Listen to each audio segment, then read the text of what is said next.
to come forward from the back. They are dangerous in the air, Villa. Probably have a slight height advantage as well over Southampton. They're both big sides. I mean, you know, the current Premier League player is of a size anyway. But yeah, you know, got good quality in from Traore and Grealish. So, and it's quite a high line, I would say Southampton are holding as well. Yeah, they're camped, aren't they, in a row of 7 on the edge of the D. It's going to be Matty Cash with the right footed delivery, and they've got in behind there, Aston Villa, but it was well claimed from the sky by McCarthy, who's had a good season. 2 of the more informed goalkeepers actually in McCarthy and Emi Martinez going head to head tonight, and he commanded the box there, Paul. Yeah, I mean, he's a very good keeper, underrated as well, tends to go under the radar, but he is very, very good. And injured a little, I think he missed a game. I think he played a good few consecutive games, missed one. Fraser Forster, who's a good keeper, also came in, but Hasenhüttl went back to him, has 100% confidence in him. Yeah, that was the win here against Liverpool. Fraser Forster keeping a clean sheet against the champions, a 1-0 victory. Danny Ings scoring his 50th Premier League goal. Tells you just how dangerous an opponent Southampton are, even for the very best sides, as Ryan Bertrand challenges Traore. Traore wants a free kick. Throw in is the decision from Lee Mason. Ralph Hasenhüttl, his greying beard, hands in pockets out on the edge of the technical area. Always very vocal. You'll hear his dulcet Austrian tones throughout the course of the evening on the pitchside mics as Tyrone Mings launches it forward for Aston Villa. It's a good start from the away side. Controlled possession so far from Dean Smith's men. 0-0 with 6 minutes played. Martinez again clears it away, and it's helped on by Douglas Luiz, who's really grown into his own this season. Here is Douglas Luiz forward to Watkins in the right wing position. Watkins back to Cash. Cash's low cross, stabbed away by Bertrand. Kept alive by Matt Targett for Villa, who've got plenty of dark shirts forward here. Out to the left-hand side from McGinn. Traore down the line for Grealish, who's come very wide. Skips away from James Ward-Prowse, Jack Grealish. He's still got the ball on the left corner of the 18-yard box. Everybody in red for Southampton back inside their own half. It's Cash and Ross Barkley try and link up.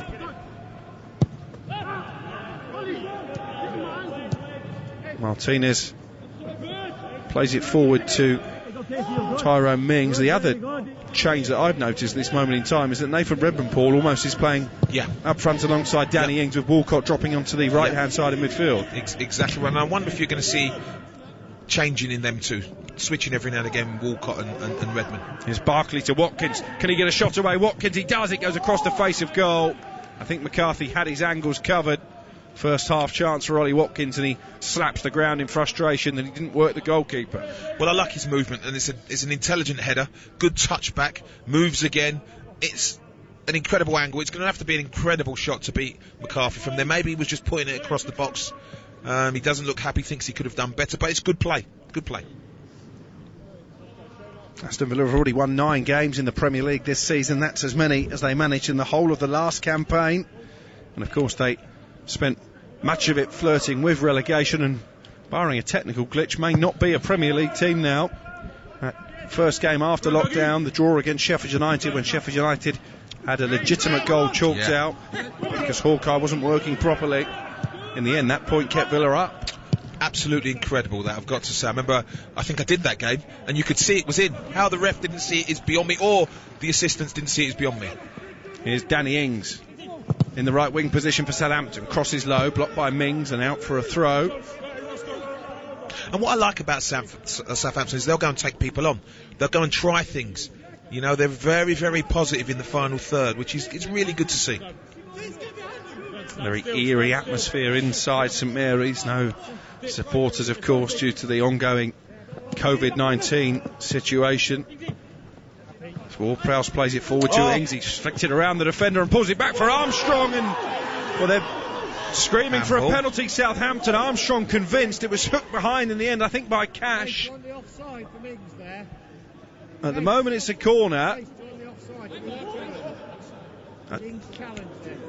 just heard someone say that Danny Ings was in an offside position. I'm not sure who was relaying that. It was a lovely flick around Douglas Luiz. Armstrong with a shot, and it was blocked by the arm of Cash. I think that's handball, by the way. It was down by his side. No, I think that's handball. The question is, Paul, was it an unnatural position? Well, the thing about it is, it's also it's diverting the ball away from goal. That's how he's reached for it. It's handball. I think he's kind of reached for it a little bit. Well, this surely is going to be a penalty, isn't it? I can see no reason why not. He's moved across and his arm moves. There, you see it? His arm moves towards it. It's one of those just natural reactions. Your arm moves towards it. It's not a natural position, to be truthfully honest. And it diverts the ball from going somewhere towards the goal. So, that being said, I bet it's not going to be given. I think the reason it wasn't going to be a corner was because Danny Ings was in an offside position when Armstrong hit the shot, but that certainly didn't interfere with a handball from Cash. No, it doesn't. But they're taking a long time here. See his arm move at Stockley Park. You can see his arm move towards the ball. Well, Dean Smith carries the look of a man who knows this is probably going to be given as a spot kick against Aston Villa. Yeah, his arm moves towards the ball, and that's the thing. Is, his arm follows the ball. Wow. No handball is the decision. Wow. They've given the offside. Wow. That's not handball. Okay. I mean, and listen, and for me, this is the problem that you have, the lack of consistency. Well, that is an amazing decision. Now, let's just clear this up. At the start of the season, any ball that hit your arm inside the penalty area was pretty much a penalty. Yeah. Then, as the campaign went on, IFAG allowed the Premier League to tell their officials that they would use their common sense, really, as Villa come forward with Barkley to usher behind for a goal kick for Southampton.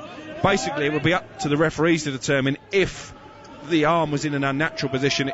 If it was, it would be a penalty. If it wasn't, no penalty. The exception to that rule, Paul, and I hope you're keeping up with me here, is if your arm is above your shoulder, it is always a penalty. There's no leeway in that. Well, this is ridiculous because you can his arm was down, see his arm's down, but he flicked it out, didn't he? He moves towards the ball. That's that. If he doesn't move towards the ball, then you could say it. But he moves toward. His arm moves towards the ball. It's as clear a penalty for me because his arm does move. If his arm doesn't move, not a problem, but his arm moves towards the ball. For me, it's a stonewall penalty, and now I don't know what handball is. I'll be honest with you, I have no clue what handball is. I did a game I think early on in the season at Crystal Palace where I think it was Joel Ward gave away a penalty where the ball hit his hand, it hit his knee, hit his hand, and it was given as a penalty. It's just bizarre. So I don't know what handball is anymore. I'll leave it up to you. I don't get to pay the big bucks. Not anymore. I'm giving the big bucks back because I don't know. Well, to us, it was a deliberate movement of the left arm. You can tell by a player's reaction as well. Yes. And Armstrong, who was the player who hit the shot closest to it, he was absolutely convinced. Dean Smith looked resigned to his fate, but somehow Mike Dean has decided no penalty and given an offside instead. Now, the offside is irrelevant. He was offside, Danny Ings, but that wasn't why Matt Cash decided to handle the ball. I think I'll be honest with you. I think it's a poor decision. I really do. Only because Matty Cash's hand moved towards the ball, whether it's accidental or incidental, that makes it a penalty. Well, Stockley Park deciding it wasn't an arm from Matt Cash in an unnatural position. I'm sure we've not heard the last of that if Southampton don't go on and win the game. But Villa, having made a lively start, have just conceded a bit of territory here to Southampton, starting to dictate possession. Ralph Hasenhüttl hollering his instructions as Ward-Prowse knotted out the right-hand side and Walcott, who's been in good form since returning to his first club, and he's inside the penalty area here, trying to cut it back for Danny Ings, who was arriving and intercepted by Targett and turned behind for a corner. Well, it's lovely play, I've got to say. Just Matt Targett watches the ball, but he's got to pull it back. Nathan Redmond just cut it back. He does look up as well, so he must see Redmond. Maybe he didn't think he could. Lovely play from Walcott, I've got to say. Very, very incisive, but Matt Targett just watches the ball, allows Walcott in. Good play from Southampton. It's the first corner of the evening. It will be taken by Ryan Bertrand, so a left-footed delivery from the right touchline.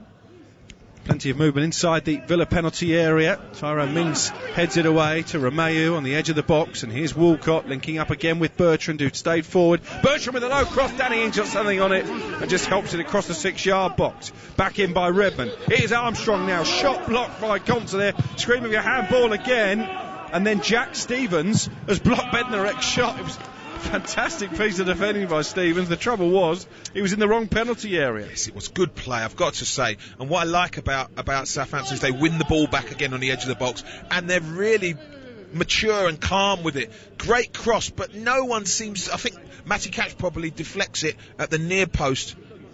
In fact, it's through Ings' legs, and that takes it away from anyone. But it's good attacking play from Southampton.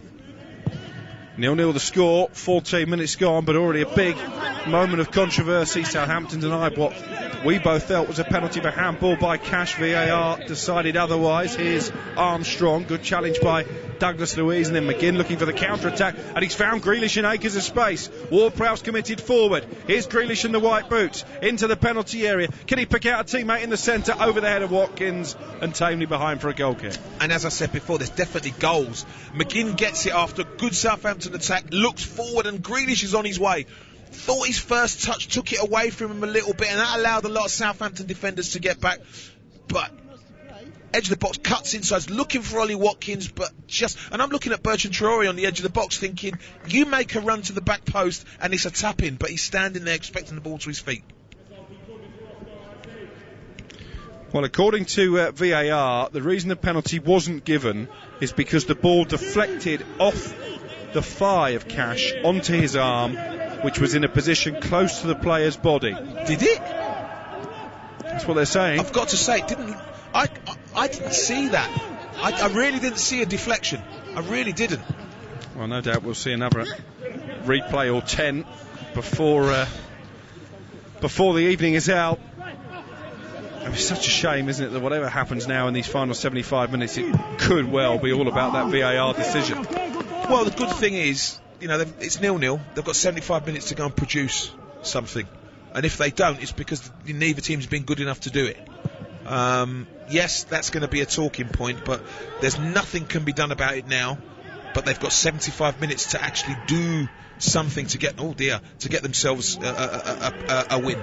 But are almost caught playing them out from the back there. McGinn, who's playing a more deeper lying role this season than previous campaigns, has chipped it forward looking for Watkins. Stevens just ushers it back to the yellow shirted McCarthy. 7 clean sheets for McCarthy in the Premier League this season. Only 2 goalkeepers have kept more. Edison and the man at the other end, Emi Martinez. Another shutout for Edison earlier today. Manchester City making hard work of it, but beating Sheffield United by 1-0 to go 3 points clear at the top of the Premier League. And I have to say their defensive record this season has been absolutely sensational. Well, they're far more pragmatic, aren't they? You know, there's a good few games they've won by the odd goal now and just put in defensive masterclasses and kept clean sheets, because they're not scoring multiple goals like they were beating people 4s and 5s. They're not doing that, so they're having to rely on their defence to keep them in games. Villa was stretched there for a moment. Redmond slowed the game down, finds Armstrong, the Scotland international. Here is Redmond in the penalty area, trying to cut back the cross. Conser clears and then swept away by Matty Cash to Traore. It's a really intelligent piece of play by him just to slow the game down and played infield for Douglas Luiz, and now here's Grealish to run it. James Ward-Prowse on that Villa left-hand side. Ward-Prowse sticks doggedly to the task and uses all his experience and plays it back to Jan Bednarek in the centre. That was well marshalled by James Ward-Prowse against a very tricky customer in Jack Grealish. Well, he'll know enough about Jack Grealish. I'm virtually sure they're in the England squads together, so they know each other. He knows that very well. He knows what position not to get himself into. And he did it very well there. He dealt with Grealish really well. That's going to be a battle, I think, for the rest of the game. Keep an eye out for that. Southampton 0, Aston Villa 0. 18 minutes played. You're listening to Premier League Live. Alex Crook and Paul Mortimer calling the action. The final throes of a mammoth 10-hour day. Started with that shock win for Newcastle against Everton at Goodison Park. Manchester City beating Sheffield United, as I've mentioned already.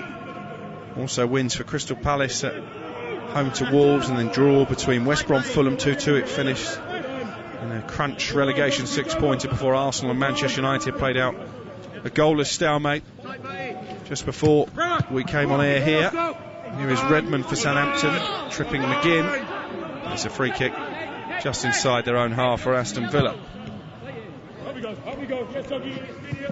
Barkley quickly going through the gears, and here's Traoré now just outside the area. Barkley in the right wing position, flanked by 3 Southampton defenders, but he's still got it. Barkley down by the corner flag and recycled possession back to Cash.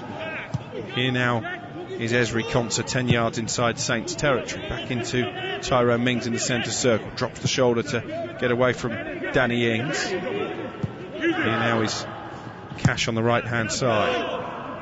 As Grealish timed his run here, the flag belatedly goes up as McCarthy clears the ball into the sands. That's another new piece of protocol this season. The assistant referees encouraged to keep their flags down even if a player is 4 or 5 yards offside. It was clear to the naked eye there that Grealish had strayed behind the Southampton defence, Paul. Yeah, listen. Just watching a replay now. If it does flick off his thigh, it's the faintest of touches, isn't it? Yeah, I understand that, but that doesn't change the fact that his arm moves towards the ball like a goalkeeper's arm would move towards the ball, and that's the thing for me. I don't. They've seen that from an angle that we didn't have, and good luck to them. But for me, that's a penalty all day long. Use more Ryan for the short one. Yeah, okay. Well, I'm sure Ralph Hasenhüttl would agree. Heard him there just giving some instructions to Alex McCarthy, I think, to play it short to Ryan Bertrand from goal kicks. Here is Oriol Romeu with a shaven head, the Spaniard in midfield for Southampton. Redmond out to the right and Ward-Prowse who's forward. Good cross from him in towards Danny Ings. Good defending by Matty Cash, ironically, just to hook the ball behind for a corner. It was waiting to be tapped in by Ings, and the goalkeeper Martinez was committed. And what I loved there was the way they passed the ball through the middle. Stevens to Romeu to Redmond, wide toward Prowse, in front of him, so he doesn't have to take another touch, and you know he's going to put quality in. When he gets wide, everyone just get in the box, because you know he's going to put quality in, as he did then, and they nearly scored. Really good, positive attacking play from Southampton. It's going to be a corner from the right-hand side. Second Saints corner of the evening so far, towards the near post. Ings flicks it on. Another shout of handball as McGinn clears it away. They're claiming everything now, aren't they? I'd rather them not. And it's clear to the halfway line. I've got to say, I'd rather them not, because I don't want VAR to get involved in the game at all. I just want, because I've liked this game. It's been really good 20 minutes where both teams have been bright and lively and wanted to attack. And I don't want something like VAR to spoil, you know, this game. It's really been a really good game so far. Yeah, we've reached the midway point of the first half. Still goalless between two teams level on points in the Premier League table. Of course, Southampton have played a game more than their visitors from the Midlands. It's a pretty tricky looking run of games coming up for Southampton. Away at Manchester United on Tuesday, 3 successive away games. Newcastle away and Wolves away in the FA Cup, although the way that Wolves are playing at the moment, they might just fancy their chances of quarter-final place in that competition. Saints beating Arsenal last weekend to book their place in the last 16. The competition they haven't won since 1976. Bobby Stokes, the son of a greengrocer, born just down the road in Portsmouth, with a winner against Manchester United. Saints were a second division side then. Yeah, it's one of the first FA Cups I remember as a kid. I think if VAR was in place then, Paul, maybe the goal from Stokes might have been ruled out, by the way. Can we just leave it alone? Leave it alone. Stokes, I mean, Jeff Hurst wouldn't have had a hat-trick in the World Cup, probably. We can go back that far, shall we? It'd be amazing, wouldn't it, if we could take a time machine and rewrite all the wrongs. No, because we'd have nothing to talk about. Oh dear. Tyrone Mings sliding in to divert the ball out of play for Aston, but I think after a bright start from Villa, Southampton look the dominant force at the moment, don't they? Well, they're controlling possession. I mean, earlier on you were talking about Villa controlling possession. Southampton are now doing that, and they look very good at it as well. Villa do look dangerous on the counter-attack. Traoré just offside there, no excuse really, because he's got the pace to get in behind the Southampton defence without needing to stray into that offside position.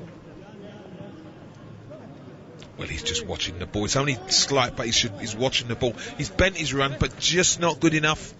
I've got to say, he should be bending. He should be looking at the players in front of him. The two defenders, I think it was Stevens and Ward-Prowse in front of him, and being able to bend his run in front of them so he stays closer to the halfway line, so when it's struck, he's onside.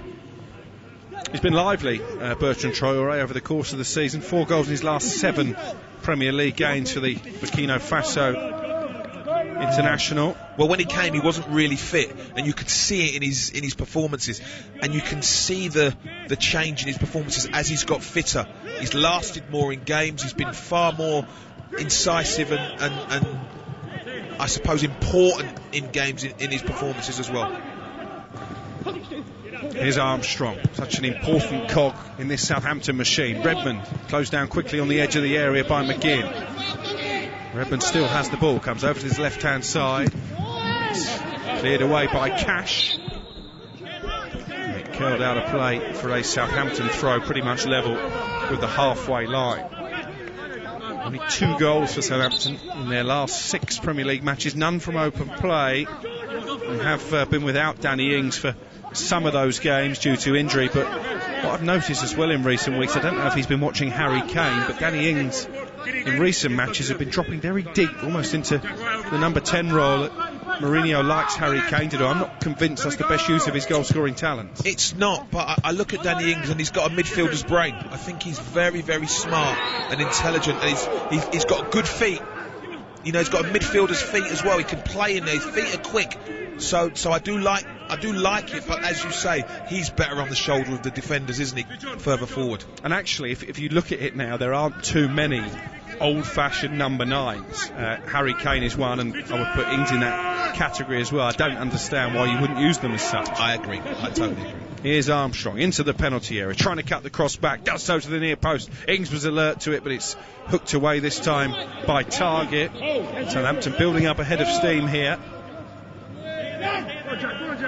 And it's inside the centre circle with Jan Bednarek.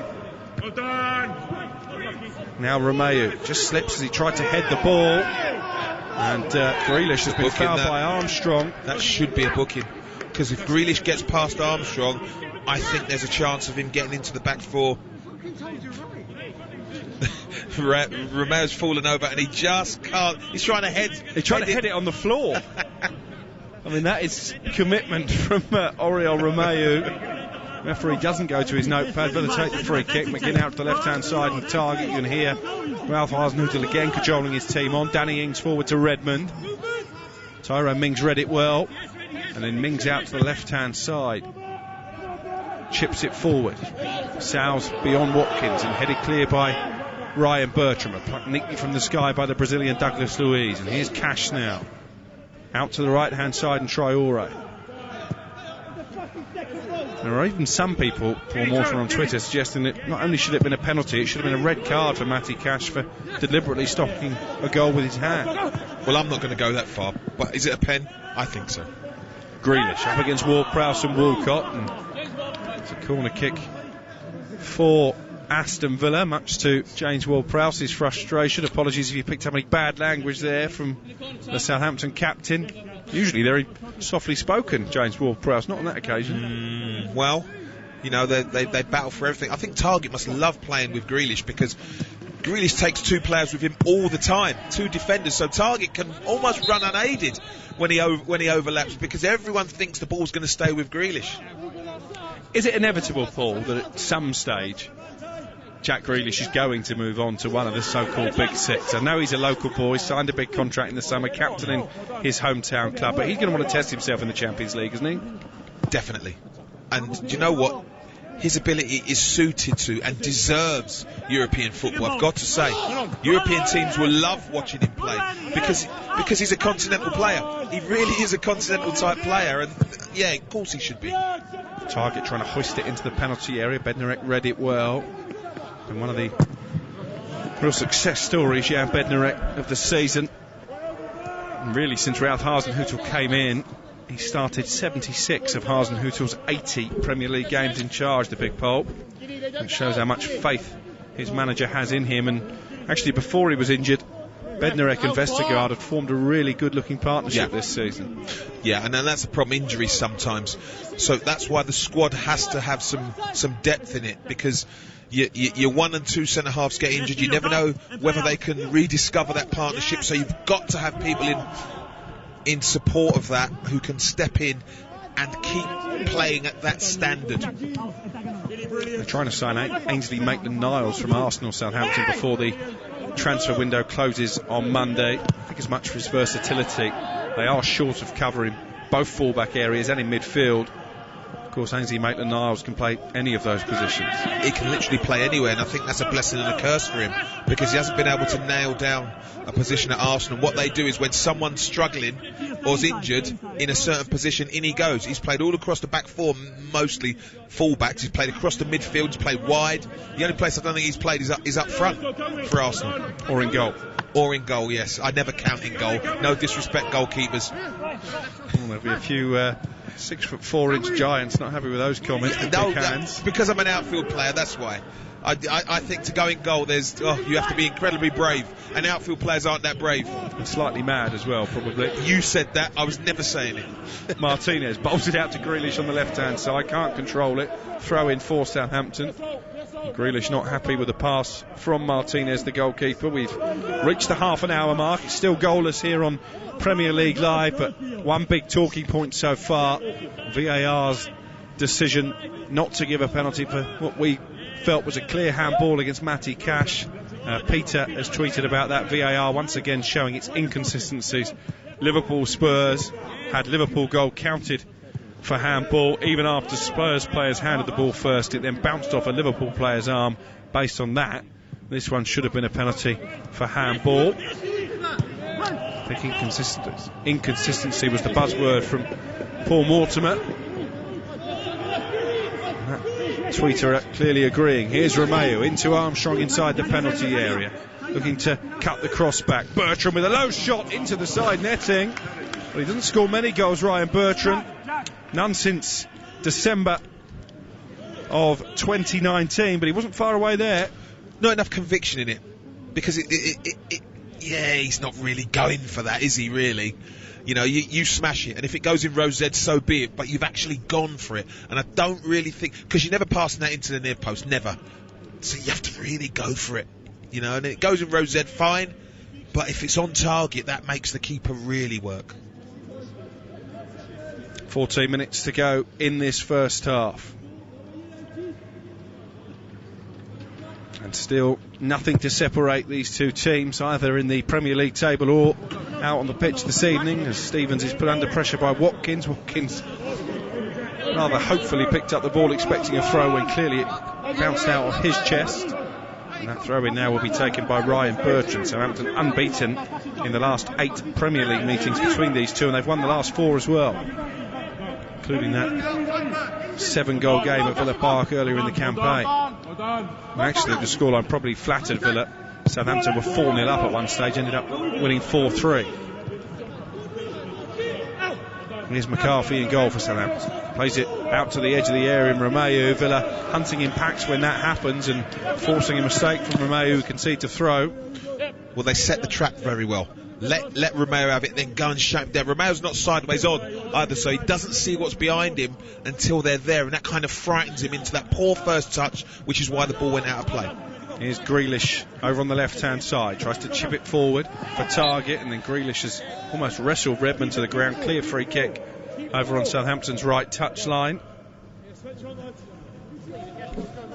Just gone off the boil a little bit, Villa, haven't they? Yeah, they're a young side. In fact, they're the youngest side in the Premier League this season in terms of average age of their starting 11. Maybe there's still a bit of naivety.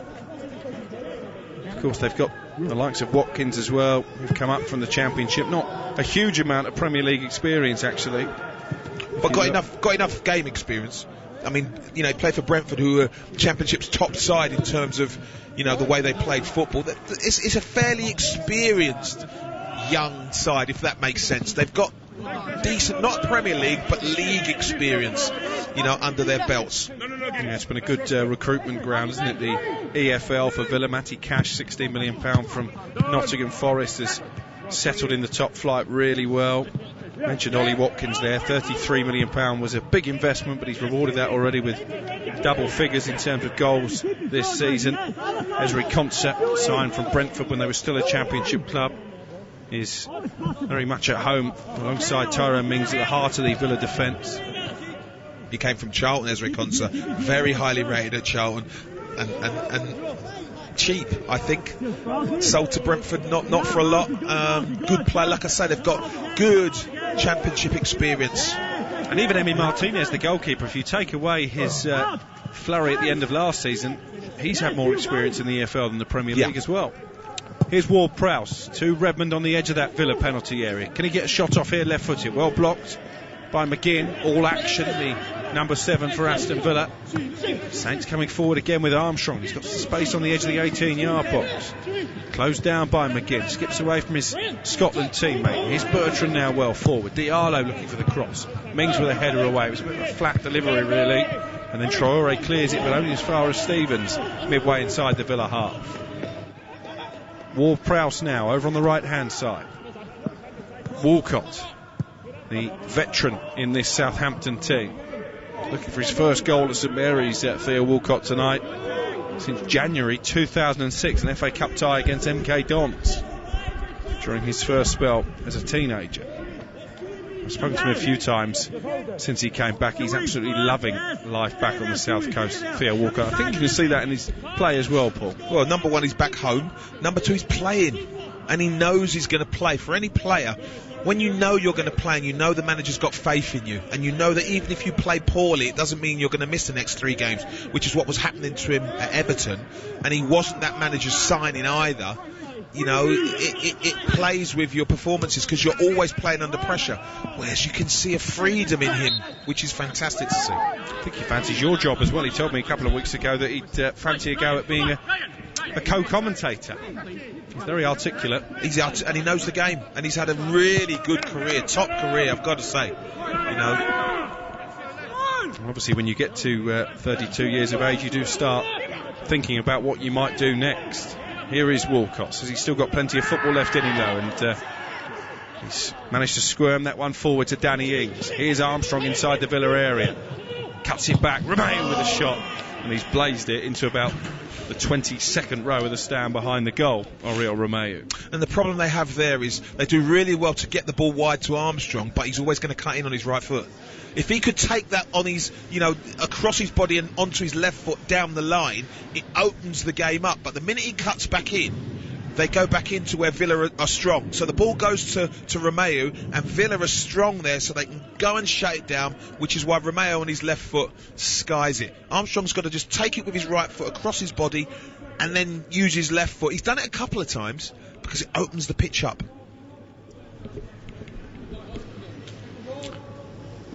Inside the final 9 minutes of this first half, Southampton 0, Aston Villa 0. It's going to be Konsa there, just shielding the ball from Redmond on the left-hand side. Diallo wins it back on halfway as Villa look to spring a quick counter-attack. That really seems to be the tactic tonight from them. McGinn's left one on Diallo, but a good advantage play by Lee Mason as Armstrong now collects the ball on the edge of the areas, passes behind the onrushing Walcott. The offside flag again goes up a few seconds after the incident, and it's a free kick for Villa just outside the box. 0-0, Paul. That was so late, I don't even know who was offside then. But what I loved from Southampton was they're under pressure, wonderful 1 and 2 touch play that got them Armstrong into that area to be able to set Walcott up. They've really moved the ball really well today, but again, just round the edge of the box is where it's fizzling out, where it matters. Free kick will be taken long by Emi Martinez. Southampton with 29 points after 19 games, the halfway stage of the Premier League. It's their best return, or second best return ever as a Premier League side, and their best since Ronald Koeman was in charge back in 2014-15. Shows the strides that they've made under Ralph Hasenhüttl and why perhaps some people, perhaps even Arsene Noodle himself, was a bit surprised he didn't get a look in at Chelsea when they were looking for a German speaker before appointing Tuchel. Here's a chance for Watkins. He got it shot away very quickly, and it's a good save by McCarthy. Didn't really have a great deal of time to react to Southampton goalkeeper. That's a smart stop. Wonderful bit of skill. I think the way it's all in the first touch, sets it up beautifully. And then does it go through? Yeah. They normally go in then once through.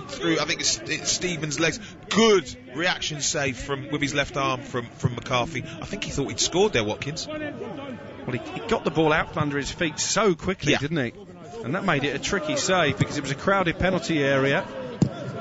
Watkins attacking again here down the left. Romeu does well, having made the tackle to save the corner, volleys it out for a throw.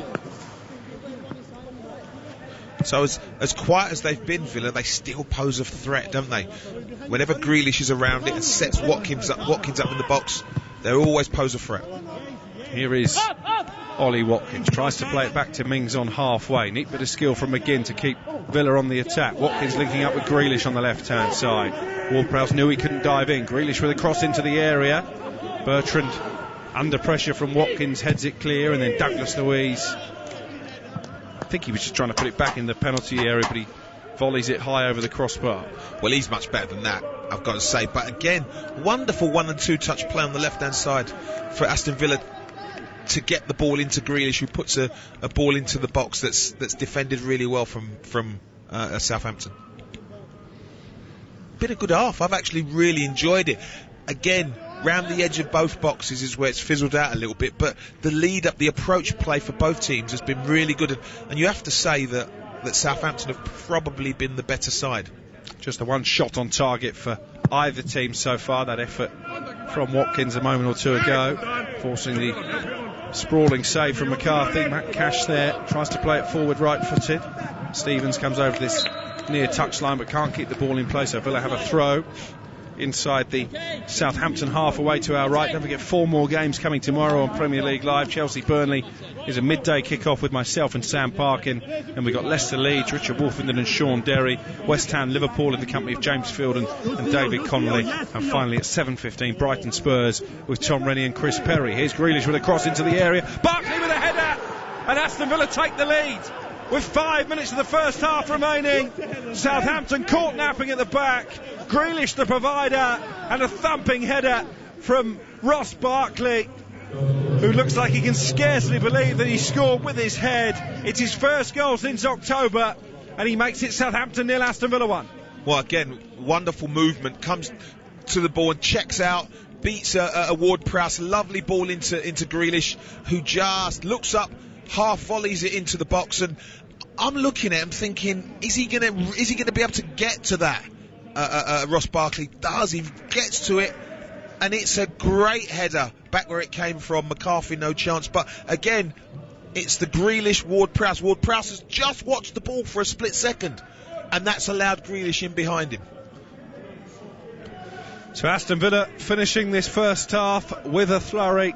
Ross Barkley, who scored in his first 2 appearances in a Villa shirt, he's had to wait a long time to add a third goal, but it was an excellent header, guiding it beyond McCarthy into the bottom corner. And Southampton, who have struggled for goals of late, are going to have to come from behind here at St Mary's to get anything from this game. Here is Bertrand down the left-hand side for the home team. Forward to Armstrong.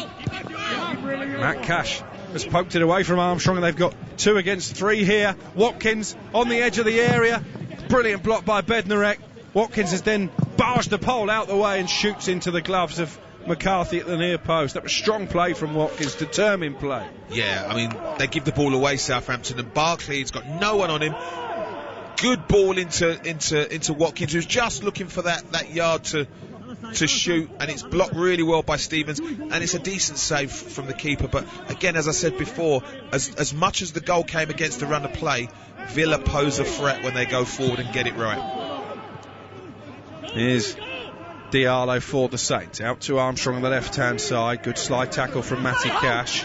Villa's towels clearly up here, having taken the lead courtesy of Barkley's header, and Traore's done brilliantly to find Cash. Cash with a low cross, blocked by Stevens.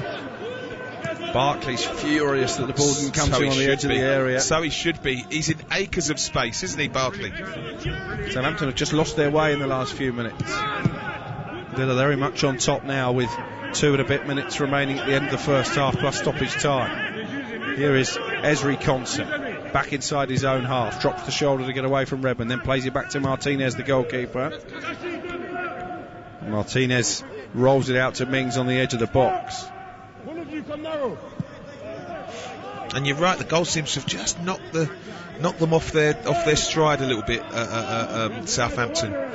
Again, I didn't see that coming, I've got to say. I didn't see it coming because, you know, Southampton have been very, very good, very smart and very lively in their 1 and 2 touch approach play, and Villa have been off the pace.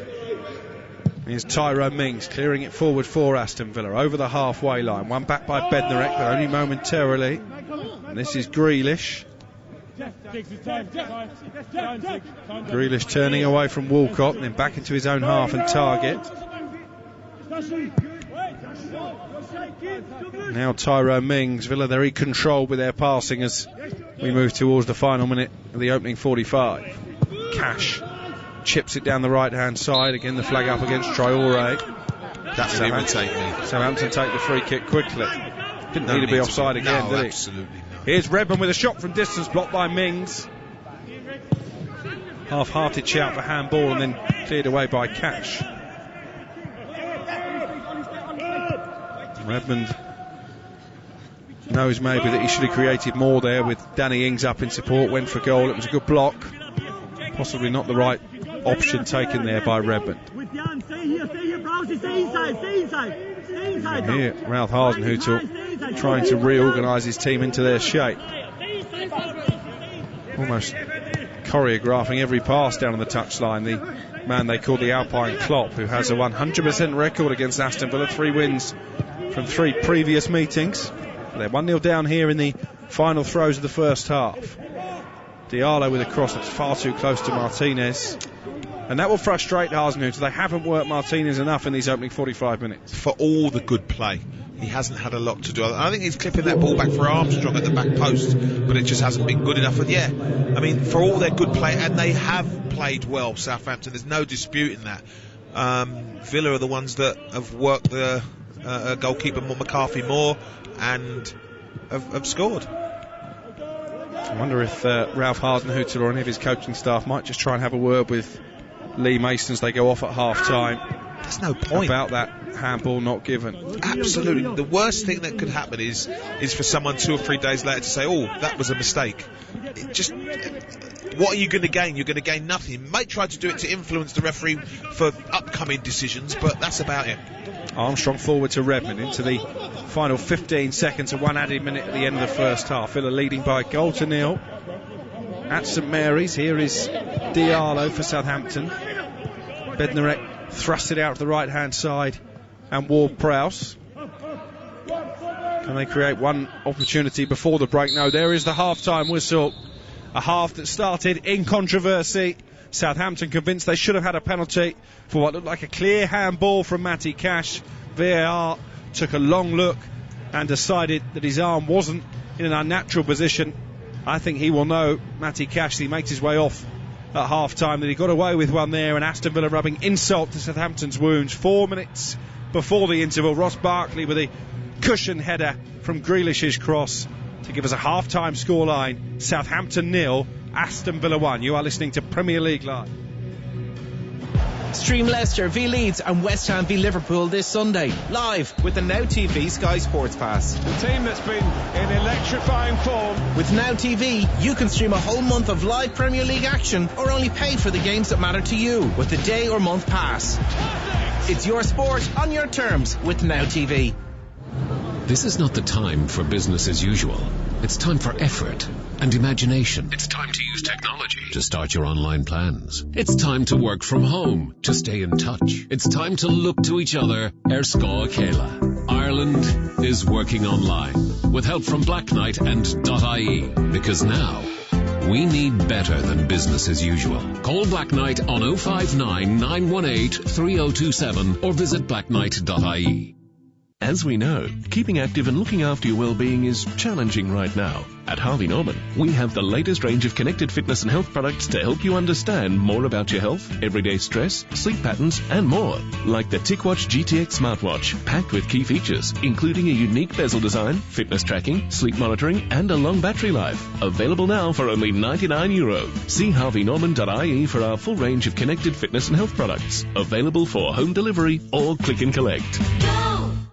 Welcome back to Cadbury's Find a Legend, Win a Legend. What a competition, Ian, and they've just got to pick up a Cadbury pack for the chance to win. They could score Petr Cech's incredible VIP weekend at Chelsea, or there's Robbie Fowler's luxury Liverpool experience. Or a VIP match day with me, Gary Neville. Result. Find a Legend shirt inside your Cadbury pack to win big. Plus thousands more prizes at legends.cadburyfc.com. T's and C's apply.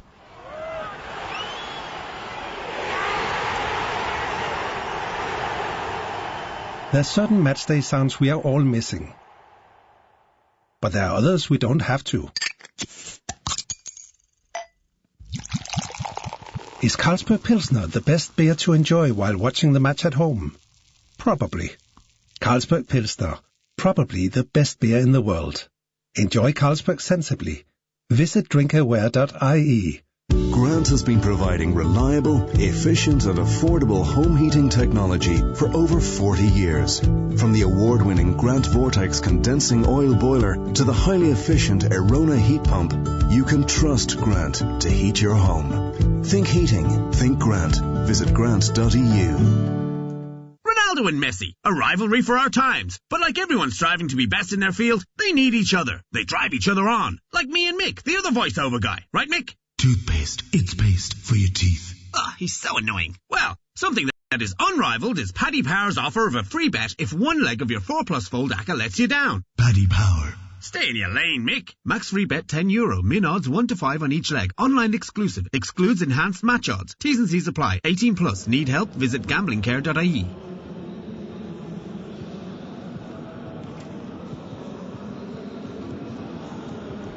Welcome back to Premier League Live. A controversial first half at St Mary's. Aston Villa leading by a Ross Barkley header to nil. No complaints about that, but they will be very unhappy that a penalty wasn't given early on for a clear handball from Matty Cash.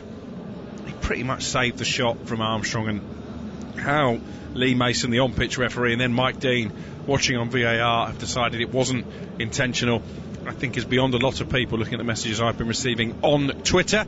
Earlier this evening, we brought you Arsenal 0, Manchester United 0, a better game actually than the scoreline suggests. Let's hear then from the two managers, Ole Gunnar Solskjaer and Mikel Arteta.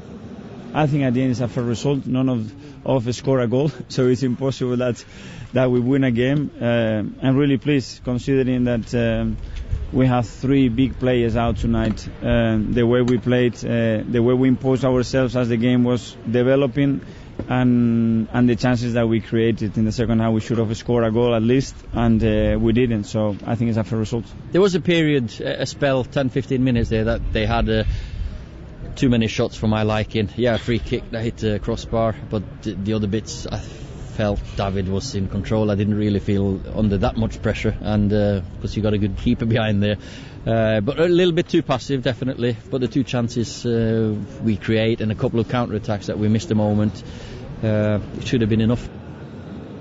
Too passive, Paul Mortimer says Ole Gunnar Solskjaer. And Roy Keane, speaking on television, was very unhappy that Manchester United didn't send blood really when it came to Arsenal. There for the taking was the way that he worded it. Obviously he doesn't mince his words, Roy Keane, but it does feel like an opportunity missed for Manchester United when you consider that Arsenal didn't have Saka, didn't have Tierney, didn't have Aubameyang either.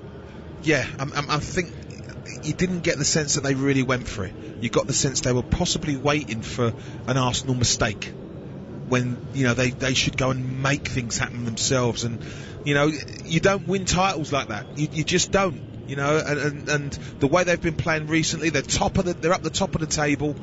I'm expecting them to go to Arsenal, with Arsenal having a weakened side, to go and really take the game to Arsenal, and they just didn't. The one positive for United, 18 league games unbeaten now. That's a club record away from home.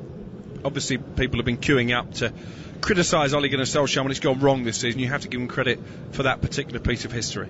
I have no problems with that. I mean, I look at Ole Gunnar Solskjaer, and initially, I think I've said to you before, I wasn't quite sure he was the guy for the job, but what they've done really well is they've backed him, and they've allowed him to mould this side into what he wants, and he's got them playing well, and they're successful. But there are times like these where it really matters. They've got themselves into a great position. Now go and make it count by beating an Arsenal and laying down a mark and showing Man City that you mean business, but they seem to always fall short at that moment. So no goals then at the Emirates, but we have had a goal at St Mary's half-time between Southampton and Aston Villa. Here's the best of the opening 45 minutes. Ward-Prowse plays it forward to Ings. He flicks it around the defender and pulls it back for Armstrong, and well, they're screaming for a penalty. Southampton. Armstrong convinced it was hooked behind in the end, I think by Cash. At the moment it's a corner. Armstrong with a shot, and it was blocked by the arm of Cash. I think that's handball, by the way. It was down by his side. No, I think that's handball. Well, this surely is going to be a penalty, isn't it? I can see no reason why not. No handball is the decision. Wow, they've given the offside. Wow, that's not handball. Okay. So here's Walcott linking up again with Bertrand, who'd stayed forward. Bertrand with a low cross. Danny Ings got something on it and just helps it across the 6-yard box. Here's a chance for Watkins. He got his shot away very quickly, and it's a good save by McCarthy. Didn't really have a great deal of time to react to Southampton goalkeeper. That's a smart stop. Wonderful bit of skill. Here's Grealish with a cross into the area. Barkley with a header, and Aston Villa take the lead with 5 minutes of the first half remaining. Southampton caught napping at the back. Grealish the provider, and a thumping header from Ross Barkley. I'm looking at him thinking, is he going to be able to get to that? Ross Barkley does. He gets to it, and it's a great header.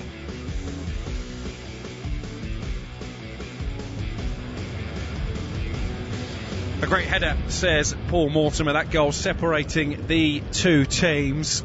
Ralph Hasenhuttl, I think, will be unhappy on 2 counts, Paul. First of all, that his team weren't given that penalty.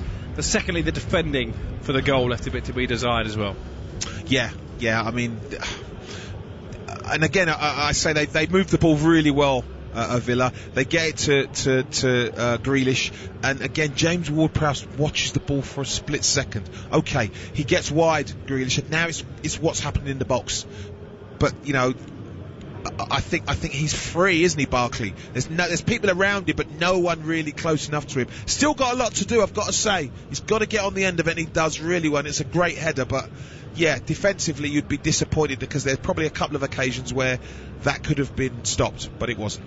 It was one of those crosses, wasn't it? It was looped in rather than fizzed in. He had to generate a lot of his own power, Ross Barkley, and he did really well to crane his neck and just arch the ball away from the despairing dive of McCarthy.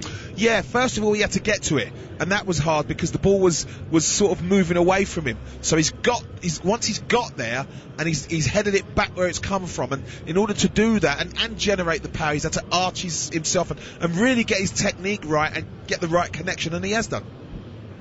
In terms of the second half, how does Southampton start to plot a road back into this one? Well, I think they just have to keep doing what they're doing, but be better around the box. Like I say, Armstrong, take it down the wing, stick the ball in the box. But you look at Villa, they've blocked things really well. They've blocked crosses, they've blocked shots on the edge of the box. They've done really well in those, but not a lot of Danny Ings in it at the moment, and around the box. And I think that's a huge problem, because they get the ball to him in good areas, he creates things. Yeah, yet to have a single meaningful shot on goal, Southampton. That will have to change in the second half. Otherwise, Aston Villa's impressive run away from home will be continuing. Half-time at St Mary's, Saints 0, Aston Villa 1. Paul and I will be back with the second half very shortly. You are listening to Premier League Live. Create the Premier League atmosphere at home with Harvey Norman, the home of the big screen. Feel like you're on the pitch with our stunning range of 4K smart LED and OLED TVs from LG, starting from just $449. Plus, hear every kick, save, tackle, decision with LG's best-in-class soundbars. Get TV ready for all the big games with Harvey Norman. Shop online today or safely in our spacious stores. Harvey Norman, home of the big screen. Welcome back to Cadbury's Find a Legend, Win a Legend. What a competition, Ian, and they've just got to pick up a Cadbury pack for the chance to win. They could score Petr Cech's incredible VIP weekend at Chelsea, or there's Robbie Fowler's luxury Liverpool experience. Or a VIP match day with me, Gary Neville. Result. Find a Legend shirt inside your Cadbury pack to win big. Plus thousands more prizes at legends.cadburyfc.com. T's and C's apply. Get ready and hold on tight, because the Premier League is here! Which teams will stay on track? And who'll go off the rail? Get the Irish Sun for top transfer news, exclusive star interviews and opinions from the biggest names in football. Plus expert analysis of every action-packed match in our fantastic goals pull-out each weekend. Stay up to speed, because you never know what the Premier League is going to throw up. Pick up the Irish Sun today. Watch the Premier League live with the Now TV Sky Sports or Sports Extra Pass. What a fantastic goal. Where you can stream all the action from Sky Sports, BT Sport and Premier Sports, all without a contract. Oh, what a finish that is! Only pay for the games that matter to you with a day or month pass. It's your sport on your terms with Now TV. Ronaldo and Messi, a rivalry for our times. But like everyone striving to be best in their field, they need each other. They drive each other on. Like me and Mick, the other voiceover guy. Right, Mick? Toothpaste. It's paste for your teeth.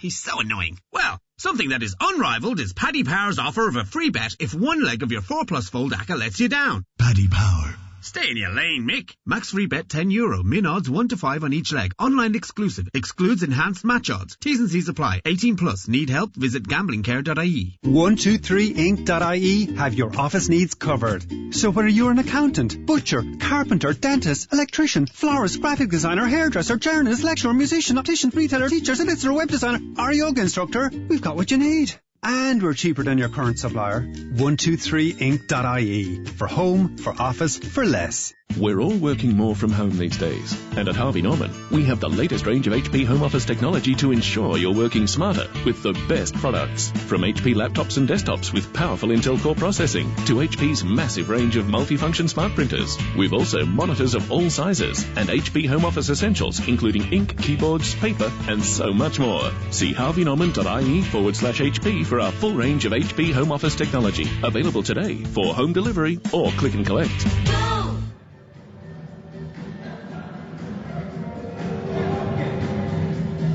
You are listening to TalkSport's coverage of Southampton against Aston Villa from St Mary's Stadium.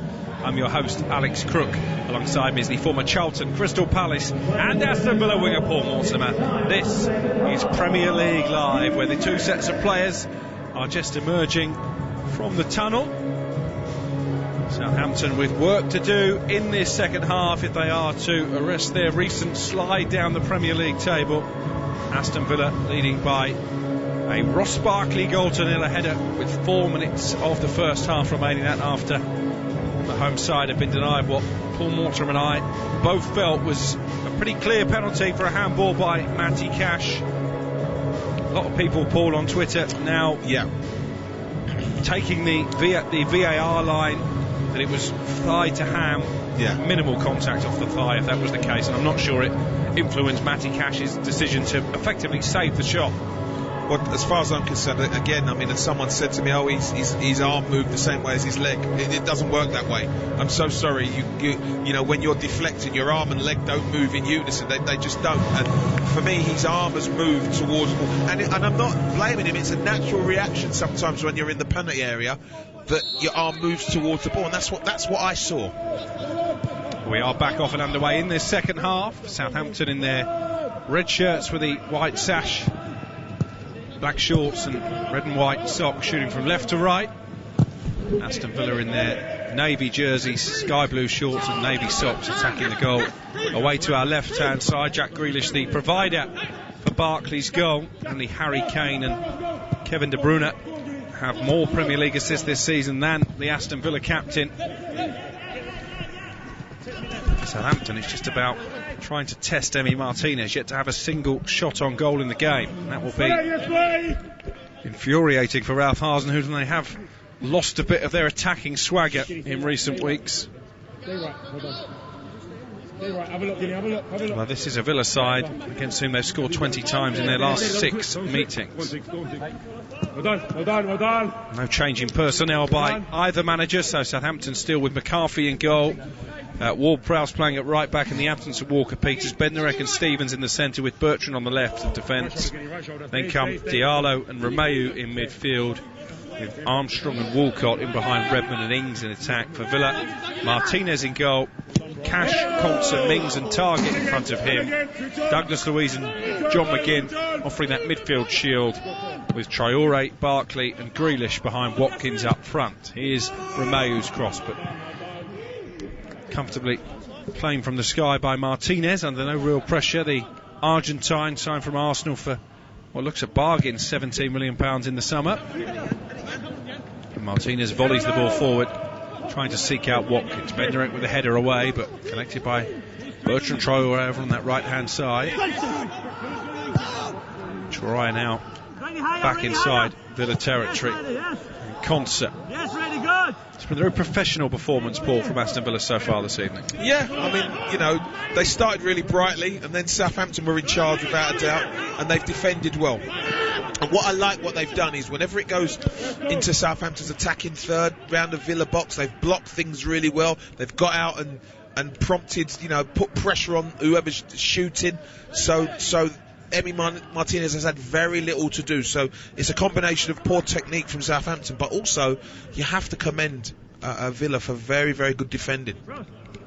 It was always going to be difficult for Southampton to maintain the impressive start they had to the season, just based on squad depth really. They've pretty much got 12 players. If any of them are absent, then they're in trouble. Here's Romeu into Danny Ings on the edge of the penalty area.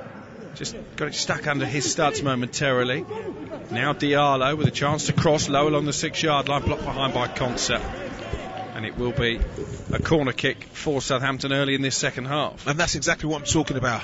Diallo does really well, gets in there, and you can see Concert and Mings take up really good positions around the near post. They block everything that's going in there. They've really done that well this evening.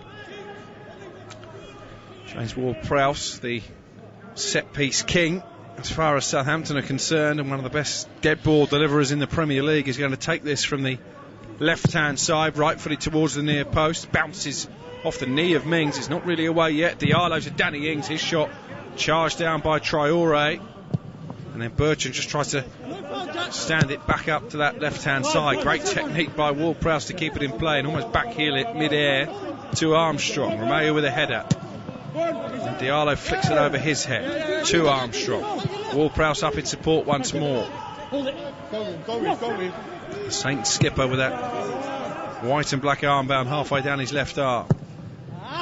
Deep cross from Bertrand, but you can tell by his reaction he's not happy with it, and just watched over the crossbar by Martinez for a goal kick for Villa. 1-0 they lead. Didn't need to. It's about just being patient then, because you look up, there's not much in the box, and they're not a big side either, Southampton, to be truthful. It doesn't need to do that. Just keep working it and keep patient and find an opening. See, this is what they do really well, Villa. Sorry, as you were going to say, they block everything. Yeah, Traore was chucking his body in the way of the shot from Ings. Danny Ings, who scored 5 goals in his last 6 games against Aston Villa. 7 in total this season in what has been an injury-disrupted campaign. James Ward-Prowse has gone down, having been caught in an aerial challenge. Back to his feet now, but the referee had to stop play momentarily.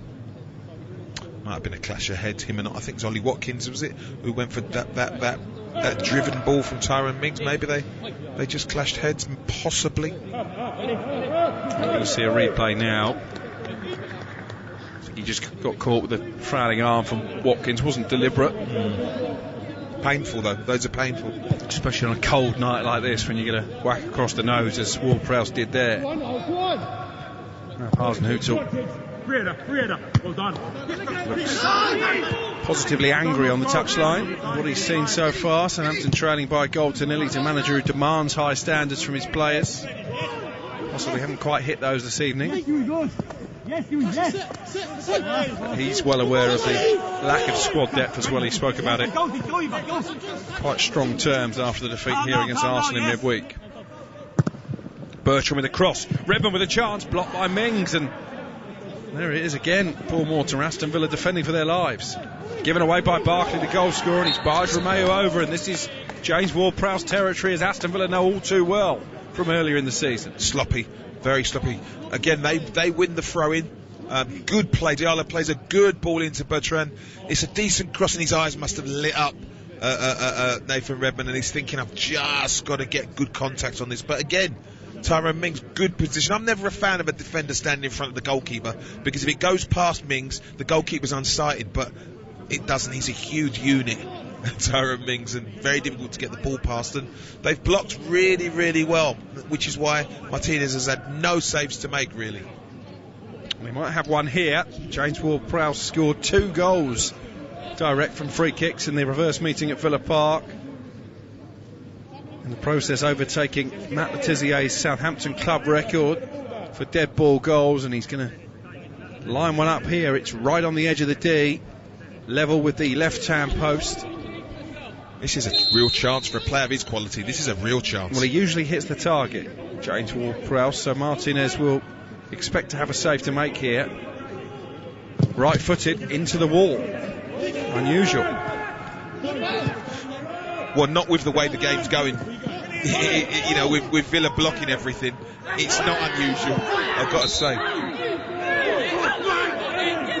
Well, James Ward-Prowse might be a bit fortunate here to escape a yellow card, because he purposefully stopped a quick throw-in being taken there. Yellow card. And patted the ball down as if he was guarding a volleyball net on the beach in Bermuda or somewhere. And I think the yellow card will be shown. Should be. Because he knew what he was doing there, James Ward-Prowse.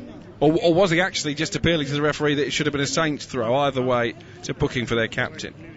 Yeah, so it should be. I mean, I don't like all the players having a moan up, trying to get him booked. Leave it to the ref. The ref will do the right thing. It's a definite booking. Deliberate handball, try to stop the game, because he hadn't gone his way. First yellow card of the evening, shown to James Ward-Prowse, who made his 300th appearance for Southampton against Arsenal. Been a tremendous stalwart. Stats confirm still no shots on target for the home team. Here's Jack Grealish with those socks rolled down to the ankles on the left hand side. Infield for McGinn. Target's made the overlapping run, and Ward-Prowse's former teammate comes across to snuff out the danger at the expense of a Villa throw. Second goal for Villa, and you really couldn't make much of a case for Southampton getting back in the game, Paul. No, the next goal's huge, and Southampton have to score it. Villa do. For me, they get the game dead and buried, I would say. Here's Barkley, the man whose header at the end of the first half still divides these two teams, and would be a result that would put clear daylight between Villa and their hosts in the Premier League table. The two teams level on points at the start of play. In fact, as it stands, Aston Villa up to 8. Just a point behind Everton and Spurs. Of course, Tottenham in action tomorrow against Brighton, live on Premier League Live, and they'll be 3 points back on 5th place West Ham with a game in hand, Aston Villa. It's been a good season for Dean Smith's side, and they've spent money wisely in the summer, and those signings have really paid off. Yeah, I mean, they spent a bucket load of money last season and just looked terrible. None of them fit, and you get a real sense they weren't Dean Smith's signings, because he's brought signings in that are really more attuned to the way he wants his teams to play, and you can see they've borne fruit already. Having said that, Douglas Luiz, who was one of the players recruited last season, looks now as if he's finally coming to grips with the Premier League. Yeah, he's a good player. He's Man City, wasn't he? So he knows the demands of football in this country. Although I don't think he played for their first team much, but he knows the demands. Poor pass out to Ryan Bertrand from Armstrong. Ralph Hasenhüttl wiping his eyes. I think he's more frustrated than anything else, because they're getting into really good positions, just like there, and the final ball just hasn't been good enough. Well, 5 of their 6 defeats this season, Southampton have come against teams in the top 9 in the table. They've been pretty good at putting sides in the bottom half away. One big exception against the more illustrious opponents, of course, was that win against Liverpool at St Mary's, a really hard-fought victory. Beat Arsenal in the FA Cup as well. But their resources are being stretched. You only have to look at the youthfulness of their bench to realise that. They've got 5 academy graduates making up their quota of 9 subs this evening. Apart from Ainsley Maitland-Niles, I don't think there's going to be significant investment between now and 11 o'clock on Monday. Stuart Armstrong plays it back into the centre circle, and Bednarek, who sweeps it out wide to this right touchline. Walcott challenged by Target. 2 more players who come through the ranks here at St Mary's. Here's Barkley, who turns into space and pings a pass out to Grealish on the left-hand side. Grealish running at Ward-Prowse, and he knew Target was making the overlapping run. They've got such a good understanding. His cross is steered away by Stevens. Aston Villa still look the more likely, Paul, at this moment in time to add to the score. Yeah, they just hold the threat, and again, down both wings. Cash and Traore down the right, and Target and Grealish down the left. They make those spaces. I just think Target's crossing needs to be better for the time and space that he's got. But again, on the breakaway, when the ball's in transition, Southampton attack, they give it away. Ball's in transition, that's where Villa are at their best. Well, Diallo is down here, and he is gesticulating that he might have to come off. Shea Adams has been sent to warm up by Southampton. I actually felt Shea Adams was a slightly surprising omission from the lineup, given that he's been a good foil for Danny Ings this season, and he started to score a few goals himself as well, but looks like Diallo's got a problem here with a left knee, Paul. Yeah, it does look like he's struggling.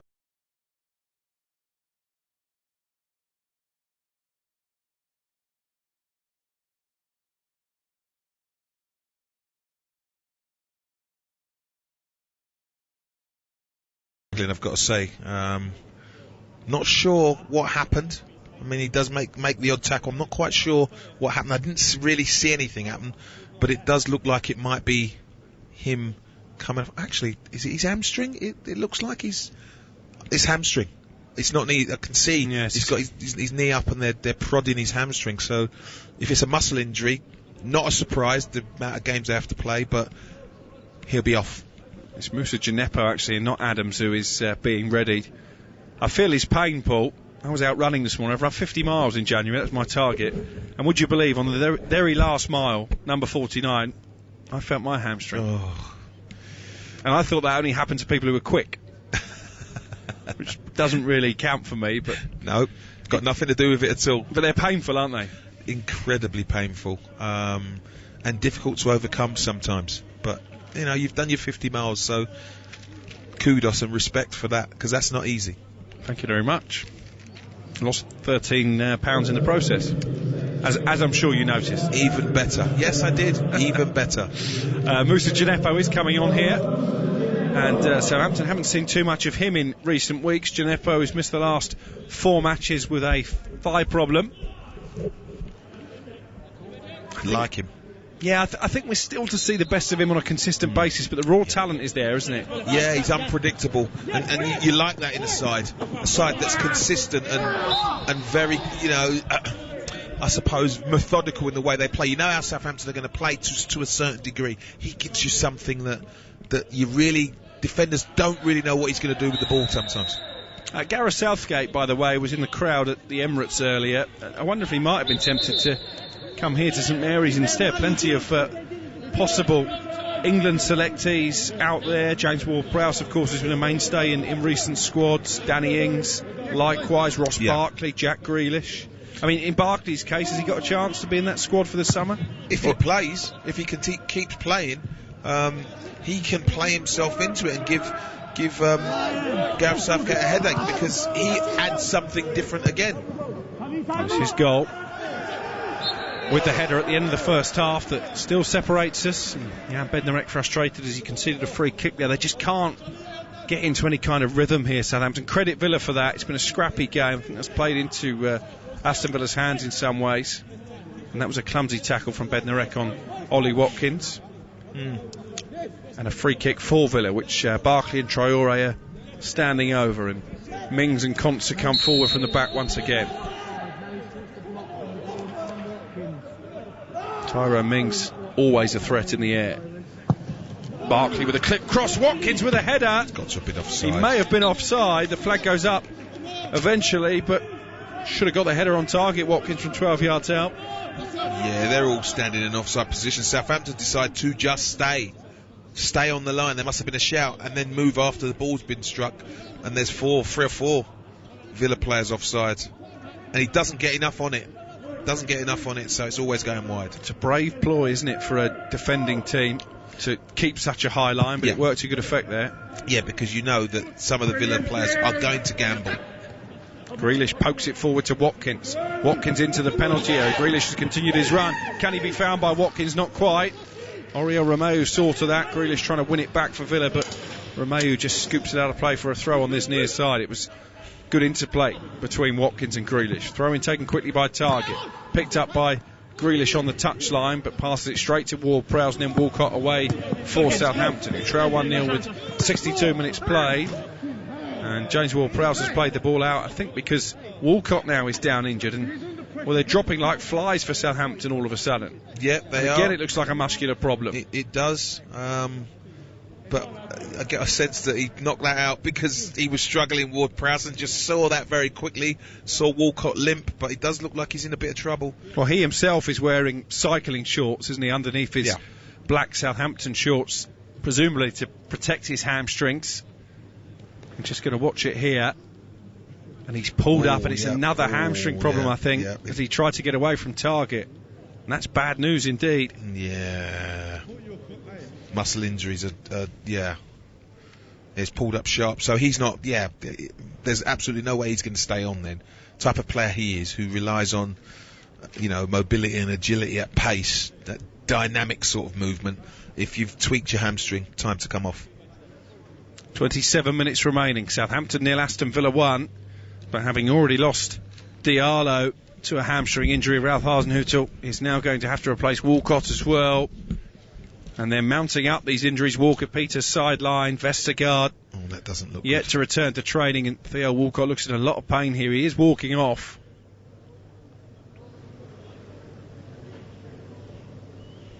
But they're not injuries that you recover from quickly. You're talking a few weeks, Paul, aren't you? Yeah. I mean, standard is at least 2 or 3 weeks anyway, depending on what it is. But it could be 6, couldn't it, if it's a severe one? 4 to 6 weeks is what you're talking about, especially for quick players as well, because they use that dynamic ability and that speed off the start, which your hamstrings are important for all the time. So you can see actually he's got a lot of strapping on his right hamstring anyway. Yeah. So clearly it's an area that troubles Theo Walcott, and Shay Adams now is going to come on. A second injury-enforced change for Southampton. And apart from Shane Long, they haven't really got any other senior players to come off the bench now in this second half. Right. They're all kids, and that's difficult, because you want to bring someone on who's, especially in this kind of game, maybe it's good to bring a kid on and say, just get on with it, go on, let's see what you can do, but Shay Adams has been decent, decent foil for Danny Ings as well. So frustrating though for Theo Walcott. I mentioned earlier how much he's enjoying being back at Southampton, enjoying playing week in, week out, and he is in the veteran stage of his career now, and at that time in your life, Paul, you don't want to be missing matches through injury. No, you don't. I've experienced that myself. Injured players work much harder than those that are fit, just because they're playing catch up. And he's going to have to look after himself, especially when you get to a certain age, as you say. Depends on if he's a quick healer or not as well. Yeah, I don't think he's had a lot of injury problems, has he, over the course of his he's career? Been fortunate. A career that has seen him win 47 England caps, score 100 goals for Good Arsenal. Career. Good career, without a doubt. Win a few trophies along the way as well. Yeah, he's had a decent career. He's a good player for Theo Walcott. Free kick here for Aston Villa. Ollie Watkins caught in the face by Bednarek as Bednarek tried to clear inside the centre circle. Ezri Konsa is playing the diagonal ball forward. Target heads it down. Here's Jack Grealish in the area. Away from Bednarek, across the face of goal, and Romeu in the right place to turn it behind for a corner. Really bright, alert play again by Jack Grealish. Well, he's had a good game. He has. I mean, he anticipates. There's a good space for him to run into, and I can't work out how he's not been marked. There's three Southampton players around Grealish, but he still gets into this space. And he's the one person you do not want in that space with his, the ball at his feet. to corner for Villa with 25 minutes remaining. Southampton 0, Aston Villa 1. Grealish with the corner towards the near post. Cleared as far as Douglas Luiz, who nods it down inside the area.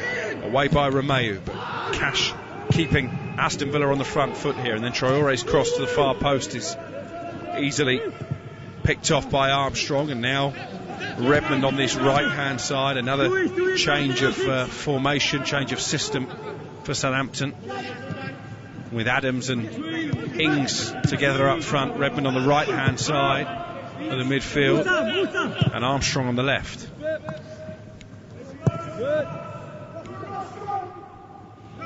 Here's Jan Bednarek for Saints, turning away from Barkley, but inside his own half, just where Villa will want to keep them for the final quarter of the game. There was a match here a few weeks ago when Danny Ings didn't have a single touch of the ball inside the opposition penalty area, and it's been a similar story tonight in some ways. Yeah, it has. I mean, they started, Villa started well, then Southampton were in it, and they were the dominant force, and you kind of thought, if this carries on, he's going to get chance after chance, but it's actually gone the other way. They scored, Villa, and he's not been in the game at all, as much as you would like. Ward-Prowse into Armstrong. He's got Bertrand bombing forward on the overlap, trying to find Bertrand. Can he get there ahead of Cash? Well defended. Still alive though, inside the 18-yard box, and a foul given against Southampton, much to their fury. It's a free kick for Villa. Just as the attack was building some momentum, Douglas Luiz is down flat on his back. He'll live. There's nothing wrong with him. I didn't really see it. I'll have to see it again. Shows good pace, Ryan Bertrand, to get there. It's just lent into him, Armstrong. That's not a foul. Barely any kind of contact. The two Villa players have bumped into each other. That's about it. I can't. It's a contact sport. You're going to. I mean, he probably gets an elbow in the ribs, I think, from. But I'm not sure Armstrong intended to do that. He just wanted to ease him off the ball, but I can't see a foul there. Aston Villa with the fourth best defence in the Premier League in terms of number of goals conceded coming into the weekend. That's a far cry, of course, from last season when conceding goals was a big part of their problem. They've been reasonably watertight this evening as well. Martinez, who's going to take the free kick, hasn't had an awful lot of work to do. Will that change in the final 21 minutes plus added on time at the end of the game? Southampton 0, Aston Villa 1. For those of you just joining us, it's been a busy day, of course, in the Premier League. Wins for Newcastle away at Everton, Manchester City at home to Sheffield United, and Palace beating Wolves at Selhurst Park. No goals between Arsenal and Manchester United in the big game of the day. And West Brom 2, Fulham 2. The two strugglers sharing the points of the Hawthorns.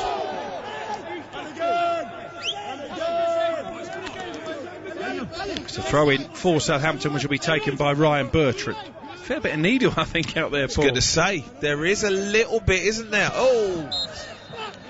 And Traore there going down under a challenge from Armstrong. I feel sorry for the ref, by the way, because he's getting it both barrels, isn't he? He's getting it both barrels. Him and the fourth official. I was sorry for the fourth official, because he's not even on the pitch, but both managers give it to him big time.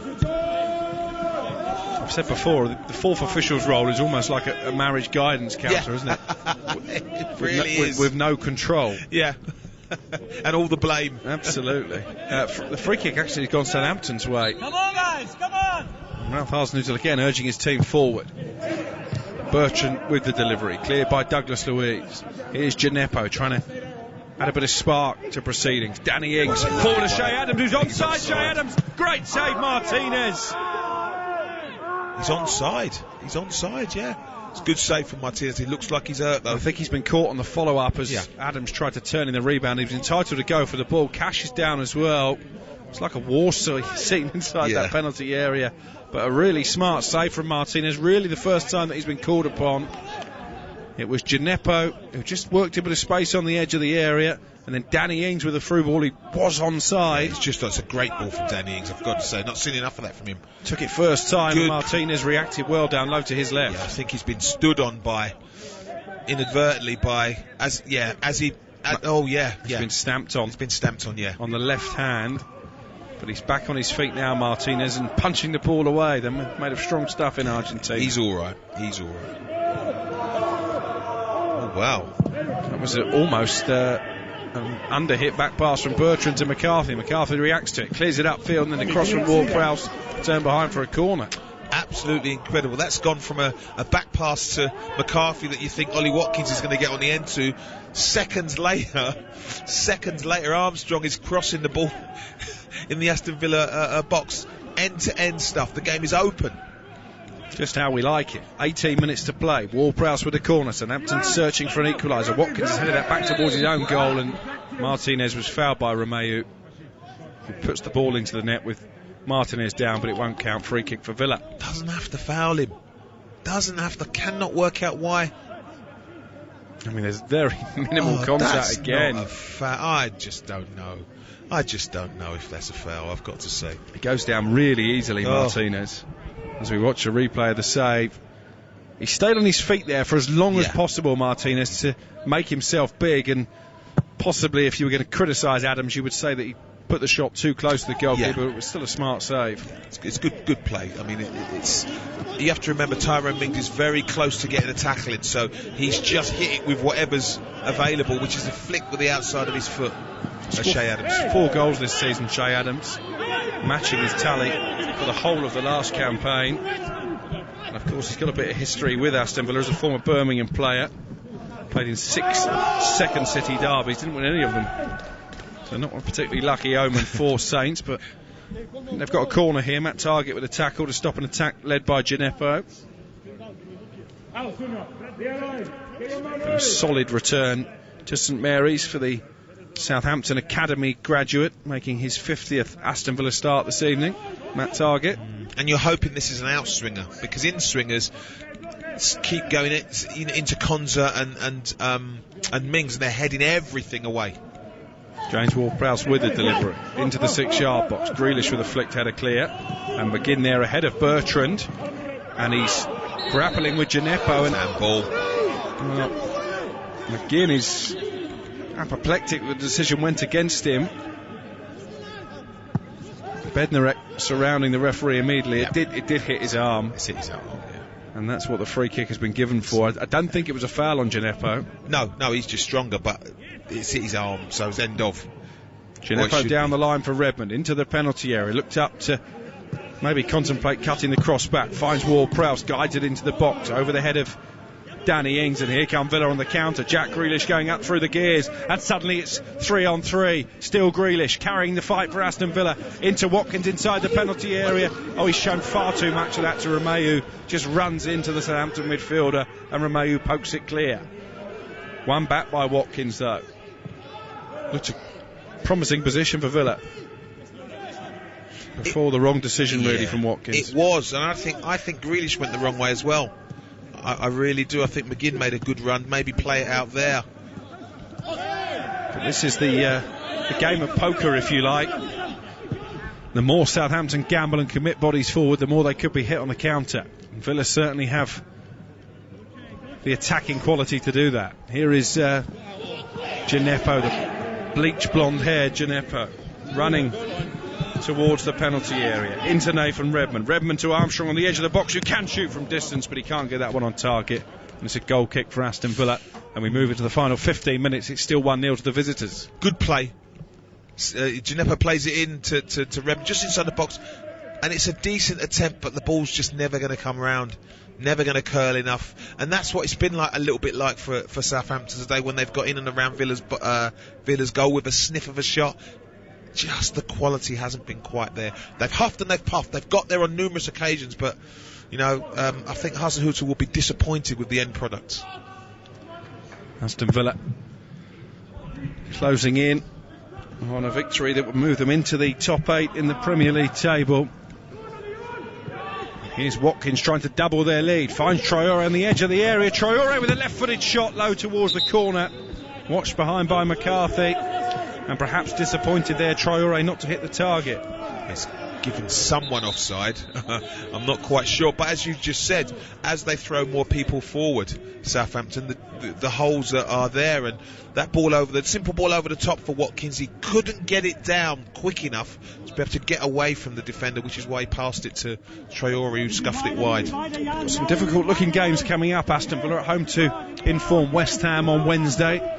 Then Arsenal visit Villa Park next Saturday. Brighton away, Leicester at home and Leeds away. So this could be quite an important 3 points just in terms of momentum. Momentum which has been lost in recent weeks. 1 win in 5, remember, coming into this one on the south coast. Here is James Ward-Prowse for Southampton, midway inside the Villa half. Forward to Ings, who's dropped very deep again. Danny Ings, he's going to shoot from distance, curls it straight into the arms of Martinez. Really sums up his evening. Yeah, he needs to be in the box. There needs to be, being able to work the opening to set him up in the box, because that would have to have exploded off his foot to beat a keeper of Martinez's quality, I've got to say, and that wasn't happening. Confirmation, by the way, Fabinho will miss Liverpool's game at West Ham tomorrow, live here on Premier League Live. West Ham going great guns under David Moyes. Tyrone Mings with a back pass has invited Ings to try and get on the end of it. It was alert goalkeeping by Martinez. Ings a bit frustrated that the Argentine got there ahead of him. Yeah, he's gutted because just didn't anticipate it quick enough. Another couple of steps of anticipation and he'd have got there first, and I think that's what's irritated him just that little bit. There has been a bit of speculation about Danny Ings' future at Southampton. He's into the last 18 months of his contract. My understanding is that the club have offered him a salary that would make him the highest paid player in their history, as he chests it down for Adams on the edge of the area. Well defended by Villa. The stumbling block is the level of the release clause to be written into the deal. Ings wants it set at 20 million. Southampton want 40 million as the figure for one of the big clubs to prize him away from St Mary's. Well, fair play. If they're going to make him the highest paid player, then yes, the release clause has to be something that highlights that stature that they're giving him. So £20 million after you make him the top paid player is just not enough, is it? I guess the problem for Danny Ings is the risk of joining, say, a Tottenham, who I know are interested in, and not playing regular football, because they only really play with one up front, don't they? That's exactly right. Number one, where's he going to go? Like you say, what clubs? And number two, if he does go there, is he going to play? And if he's not going to play at his time of life, he needs to be playing. But I can see he wants to be playing with teams that look like they could win stuff. And Southampton, that's not Southampton right now, as well as they've done this season. Yeah, the ownership model just doesn't lend itself to that. Here's Watkins, plays it to Barkley on the edge of the area. Barkley inside the D, but too many Southampton players around him, so plays it back to McGinn. Here's Grealish now, trying to cut in on his right foot. And pokes it back towards Watkins, but the move's broken down and Southampton could counter here. Redmond away from Tyrone Mings and Danny Ings. Yeah, he was offside. Well, the flag has stayed down. It's a great and tackle. It's a brilliant tackle from Ezri Konsa, but this is where the rule is nonsense for me. Yeah. Ezri Konsa has had to stretch every sinew, busted a gut to get back there, could have risked some kind of muscle injury, and actually he's making a tackle that he didn't need to make because Danny Ings was a yard offside when he got the ball. But that's what tells you that it's people that don't know the game that make these rules. Because in running back frantically, that's where he could pull a muscle at this moment of time, like you said, or injure himself or injure someone else or whatever, and it's needless. As far as I'm concerned, all this let's wait till it plays through is ridiculous. He's offside, he's miles offside. What else is going to happen? At the end of the move, he puts his flag up, he's offside. Might as well just do it now. There was that confusing incident, wasn't there, at West Brom in the week when actually Sean Massey-Ellis did flag for offside.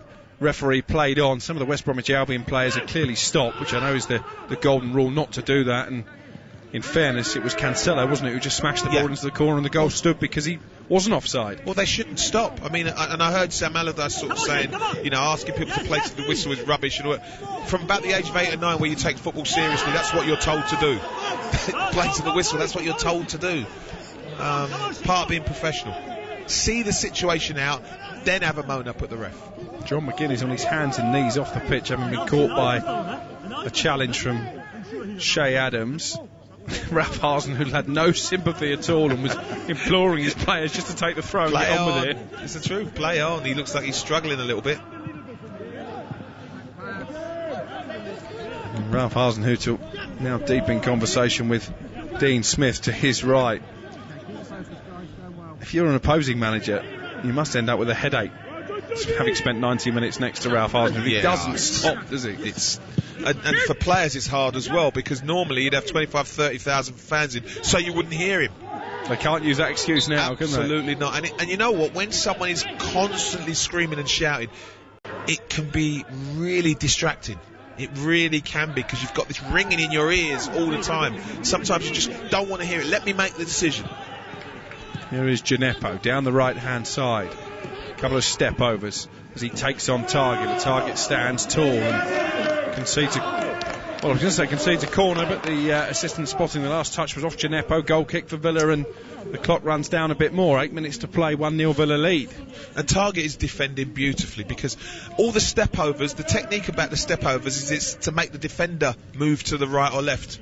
And what he's doing, Gineppo, is he's putting his foot over the ball, but he's not moving his body, because the defender watches your body. And if your body moves from left to right, that's what moves the defender. But you can see that Gineppo really isn't using the technique correctly. Long punt upfield by Aston Villa. Grealish up against Gineppo. It looked to me as if Gineppo just dragged him to the floor there, Grealish. The referee allows play to continue, and Southampton clear it upfield with Jack Stevens, the man they call the Cornish Maldini, the central defender. Not too many professional players from that part of the world. Nigel Martin, I think, was born down in Cornwall, but there haven't been many, have there? No, not that I know of, no. I have to say, yeah. Hence the nickname. The Cornish Maldini, is that right? You've not heard that one before? I've not. Listen, Maldini was a proper footballer, so to be put in that category, he must be half decent. Well, he's had a good spell in the team, Jack Stevens, because of the injury to Yannick Vestergaard, but unfortunately for him it hasn't resulted in too many wins. Southampton on this poor recent run that at the moment looks like it will continue. Grealish away from Romeo like he wasn't there, cuts it back for Traore, who was in two minds about whether to try and shoot or just tee up Barkley. And in the end he put himself to a very acute angle and shoots tamely at the goalkeeper. The movement from Grealish is magnificent, and he's quicker than people think as well. I don't think people see him as lightning quick, but he's run away from Romeo there like he was treading water, Romeo. Here's Nathan Redmond for Southampton, just inside his own half of the field. A rare 90 minutes under his belt, it looks like anyway. Southampton with one change they can still make, having been forced into two substitutions due to injury in this second half. Both Diallo and Walcott hobbling off with what looked like hamstring problems, to add to their growing list of absentees ahead of that trip to Manchester United in midweek. Here's Danny Ings linking up with Bertrand, trying to put it back for Adams. Redmond with a shot over the crossbar. I think it was a really good block on the edge of the box to deny Nathan Redmond. Good move from Southampton, and good defending again by Villa. Wonderful 1 and 2 touch play again to get 2 or 3 players involved. Wonderful skill to get the ball to the edge of the box, and you're thinking there's got to be a little bit of composure from Nathan Redmond. Again, his eyes have lit up, but the ball is going high. You know, he's underneath, it's going high the whole way. Oh, it's in. Prowse's corner, Bednarek header, great save, Martinez. Stevens tries to follow up, saved on the line again by Martinez. Southampton just can't force the ball home, and here come Villa on the counter, and they've got men over again here. Watkins all on his own inside the Southampton half. Sliding in was Bertrand, and then Grealish has bought the foul from Ryan Bertrand. Absolutely bought the foul. Yeah, screams in pain. Down, yeah, I mean, this is, for once they get a really good ball in. Decent, it's a great save, I've got to say. And then they've done what they've done all evening long, is blocking the balls on the edge of the goal line. Really, I think good block from McGinn, Matty Cash again, and then they get the ball away, and it's just not going in for Southampton. Look at Hasenhüttl, so he can't believe it. He can't believe it. Turns his back in frustration after hopping up and down on the spot like a jack in the box. He was convinced that was the moment for Southampton, but Emi Martinez, closing in on his 10th clean sheet of the season, made a wonderful save to deny Bednarek. Grealish has been tripped again by Gineppo. He spends a lot of time on the floor, Jack Grealish. Well, he buys fouls really well. I mean, there are times where he is kicked and fouled. There are times where, for me, he buys a foul. He's already on his way down, but he's such a good faller. One of my old mentors used to say, if you're a terrible faller, doesn't matter if you're fouled, the ref just won't give it. He's a very convincing faller. That famous Only Fools and Horses scene, isn't there, where Del Boy falls through the bar. Jack Grealish could have been a stunt double, I think, for David Jason in that scene. Troy with the free kick into the Southampton area, smashed away this time by Shay Adams. Time running out for the home side. 4 minutes remaining of the 90. They trail 1-0. Tyrone Mings has launched it forward. Great ball. Grealish's flick, trying to find Barkley, and Barkley fouling Gineppo. It's a free kick inside the penalty area, and Southampton will try and build from the back once more. Well, it's a great crossfield diagonal ball from Tyrone Mings. Just not quite right with the touch. Jack Grealish, as we see it again, it's a good save from Martinez. Shay Adams is blocked, and then Stevens is blocked. Yeah, and it took a deflection as well off Ollie Watkins' head from Bednarek. It's near post header, and they've just defended really well, Aston Villa, all night long. They've let in 12 fewer goals, Aston Villa, than they had at this stage of last season. They've also created the most chances in the Premier League, so getting it right at both ends. Haven't had loads of opportunities tonight, but they've been pretty ruthless with the ones that have come their way. Barkley with a header. Seems a long time ago now, but it's the goal that still has Aston Villa in front. Target with a header away under pressure from Armstrong. Gineppo puts it back into the area. That's too close to Martinez, and he collapses over the ball just to waste a few more valuable seconds. I think he's one of the signings of the season, Emi Martinez. Without a doubt. I mean, I cannot work out Arsenal letting him go. He was magnificent for Arsenal, and you just think you need two top-class keepers, and he is a top-class keeper, and you know, it's going to be about Villa being able to keep hold of him at some point. I think he could be that good. It's amazing it took him so long to break into the Arsenal team. He was there for a decade before he finally got the number 1 jersey, only because Bernd Leno was injured at the end of the last season. You look at his CV: Oxford, Sheffield Wednesday, Rotherham, Wolves, Getafe and Reading, all loan spells. Bizarre. He's been magnificent. And here he is, looking like he's going to get another shutout to help Aston Villa to 3 vital points in the Premier League, unless Southampton can salvage it late on. Grealish running against Gineppo. It's a foul. Tripped by Gineppo, just in the box, just on the edge of the area, I think. But again, Gineppo Grealish had glided away from Gineppo. Oh, he has that change of pace that is magnificent, I've got to say. I'm not sure how much contact there actually was, by the way, on the foul. I'm not sure. Like I said, he convinced us. We thought it was a foul. He's very, very convincing, but it's that change of pace he has, which is absolutely sensational. Well, a change here, and it's one of the Saints youngsters, Alex Jankovic, who's coming on. Bit of a contract dispute between him and the club going on at this moment in time, but he's on for Oriol Romeu, the young Swiss under-21 international, for his Premier League debut. And his first job will be to help defend this free kick, which is no more than a yard outside the penalty area, about the same distance from the touchline as well on this left-hand side, or from the goal line, I should say. Taken short by Traore to Barkley. Might get a shot off here, Barkley trying to curl it into the corner. Finds the canvas behind the goal. Well, if you're going to do that, put it in Rosed and not the keeper's arms, so that they can Southampton can attack straight away. It's never anywhere near the goal, but speculative effort. Done okay, Barkley. Been in and out of the game a little bit, but you know, he's got good quality. And we're about to find out how many added minutes there will be. McCarthy with the all-yellow goalkeeping get-up launches it long for Southampton. Shay Adams there, but Mings across to clear into the sand on this near touchline. Tyrone Mings still keeping his team switched on. 6 added minutes, Paul. Wow. Not sure where they've come from. I'm trying to work out, have there been any real injury issues that have taken that long? It's a foul throw, that, by the way. Referee says play on. Here is James Ward-Prowse right in the centre of the Villa half. Stevens sweeps it out to the left-hand side, and Redmond trying to take on Cash. In the end, he's just going to have to siphoned it back to Stevens on the edge of the centre circle. Aston Villa very well organised. They have been throughout the evening. Jankovic has been tripped by Grealish, by Watkins, just ran across him. But it is a free kick for Southampton that James Ward-Prowse wants to get on with. And spots Redmond in space to the left-hand side. Redmond with a cross towards the far post. It was a hanging ball that Target didn't really get away. Gineppo tries to play it across the 6-yard box, blocked by Mings, and then volley behind, maybe off the Villa defender by Gineppo on the rebound. Well, first of all, Matt Target does very well not to touch Gineppo, because any touch and he's over, it's a pen, does really well.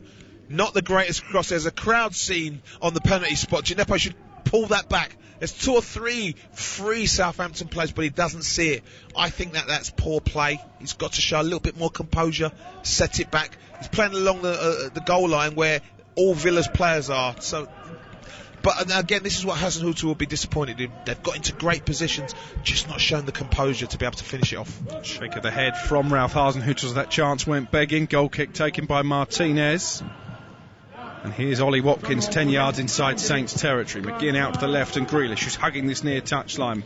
And McGinn picks up the return pass, and then Grealish again goes down under a challenge from Gineppo. No free kick this time, and Jankovic manages to smuggle it out to Armstrong on this right hand side. We played 2 of the 6 added minutes. It remains Southampton 0, Aston Villa 1 on Premier League Live.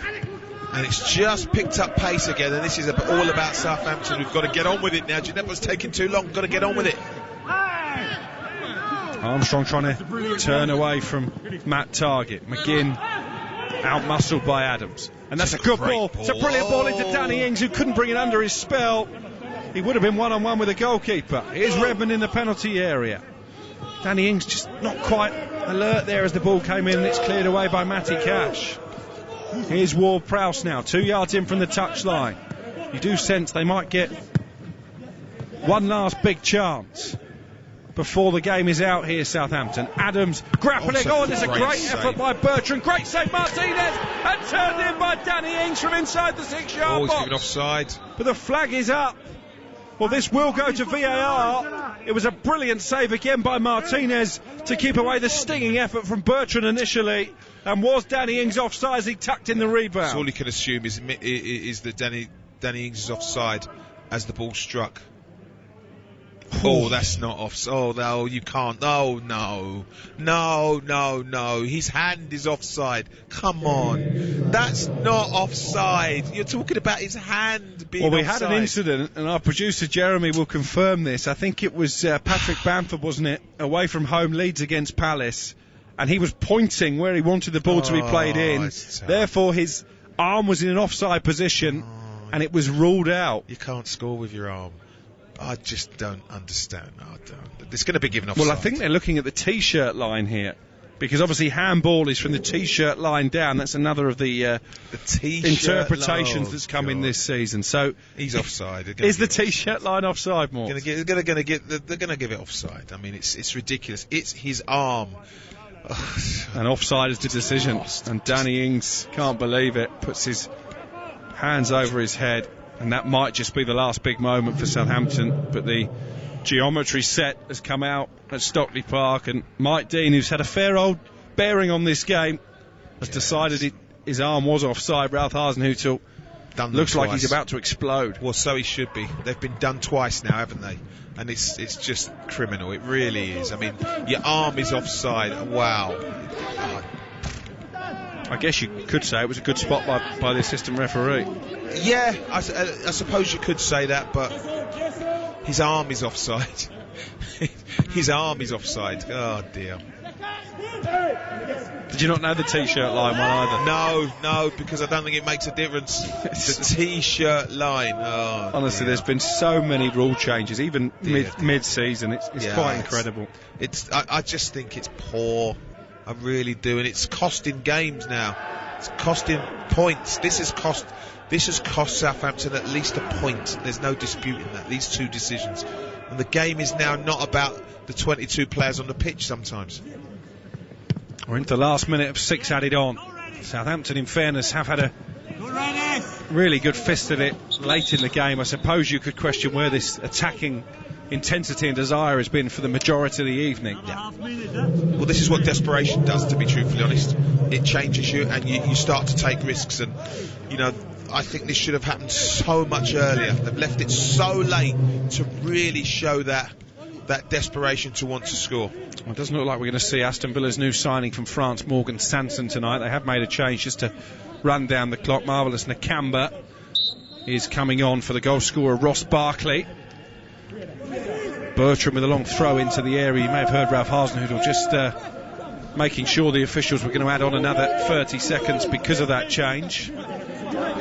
6 added minutes are up, and Southampton have a throw, and maybe one last throw of the dice as well.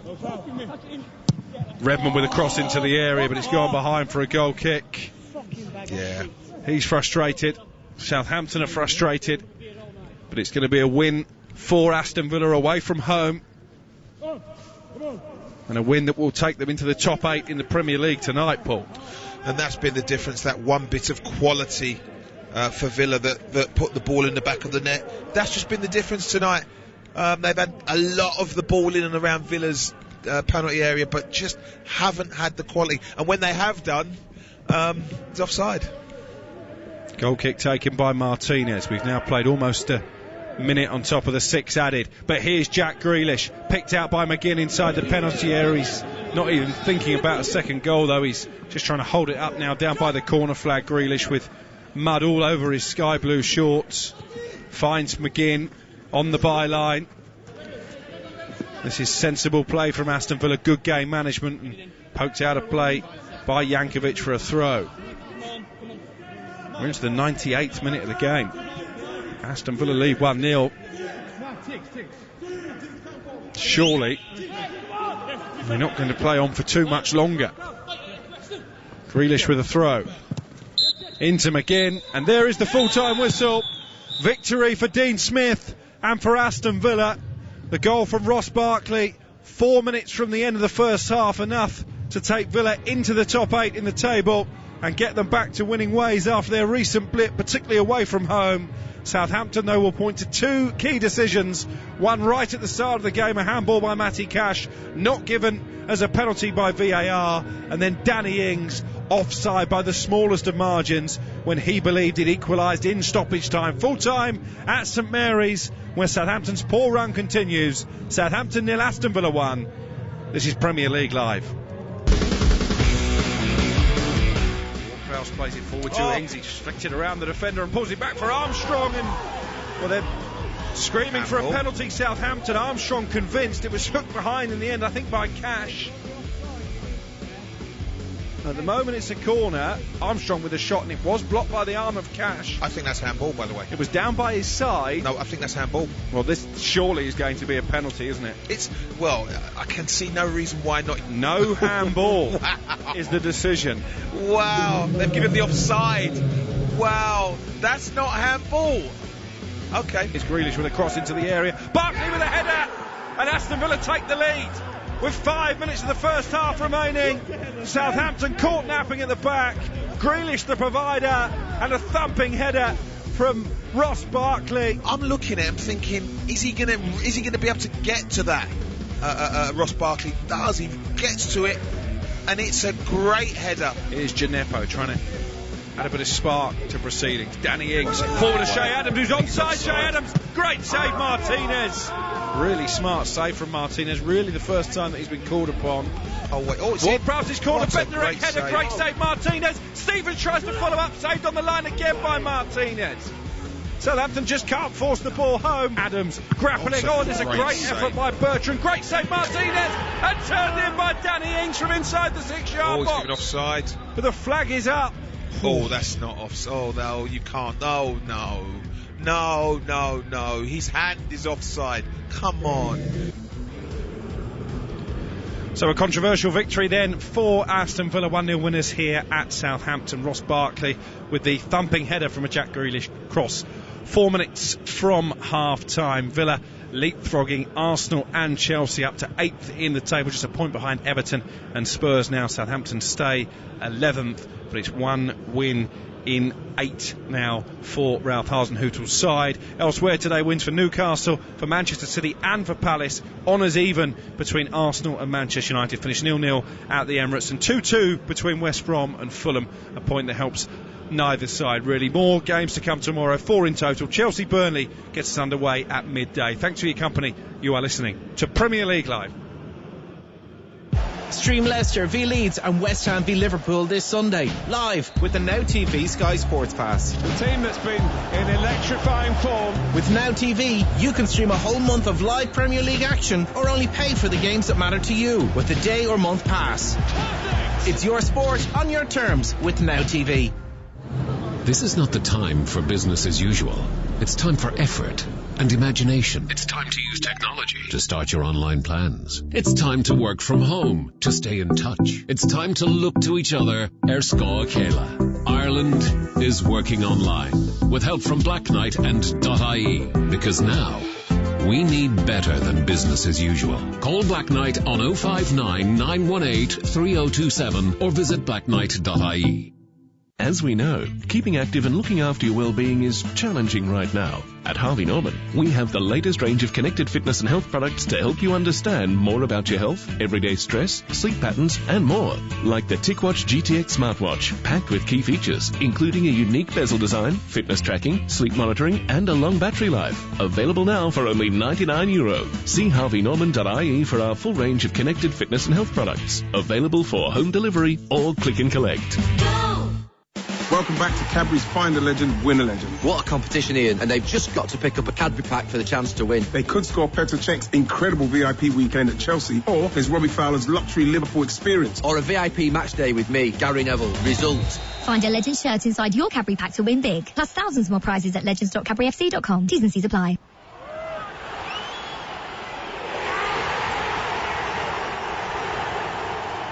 There's certain matchday sounds we are all missing. But there are others we don't have to.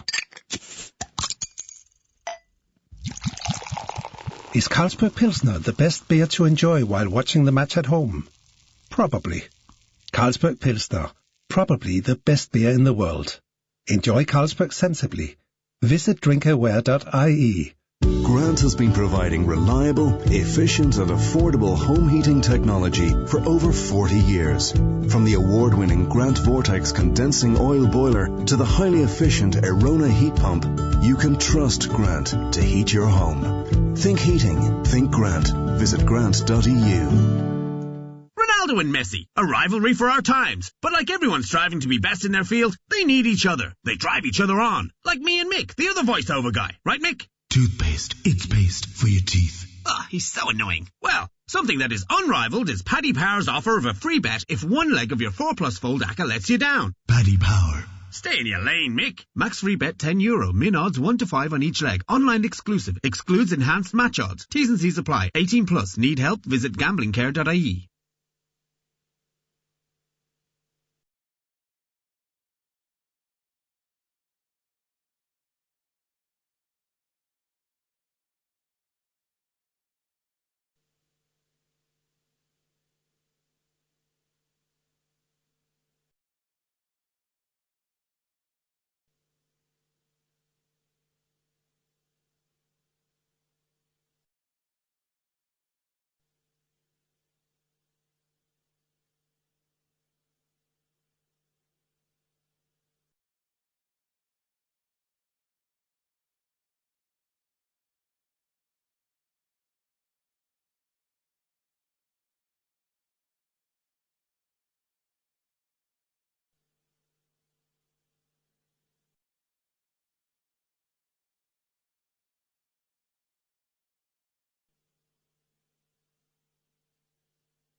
Manchester City are 3 points clear at the top of the table after their 1-0 win against Sheffield United.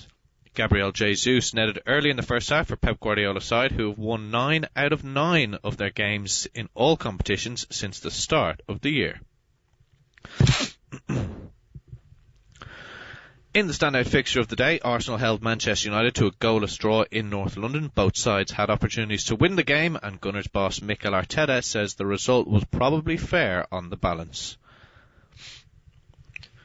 Callum Wilson bagged himself a brace in Newcastle's win over Everton to ease the pressure on under-fire Magpies boss Steve Bruce. After ending a run of 9 games without a win in the Premier League, Bruce says it's a weight off everybody's shoulders.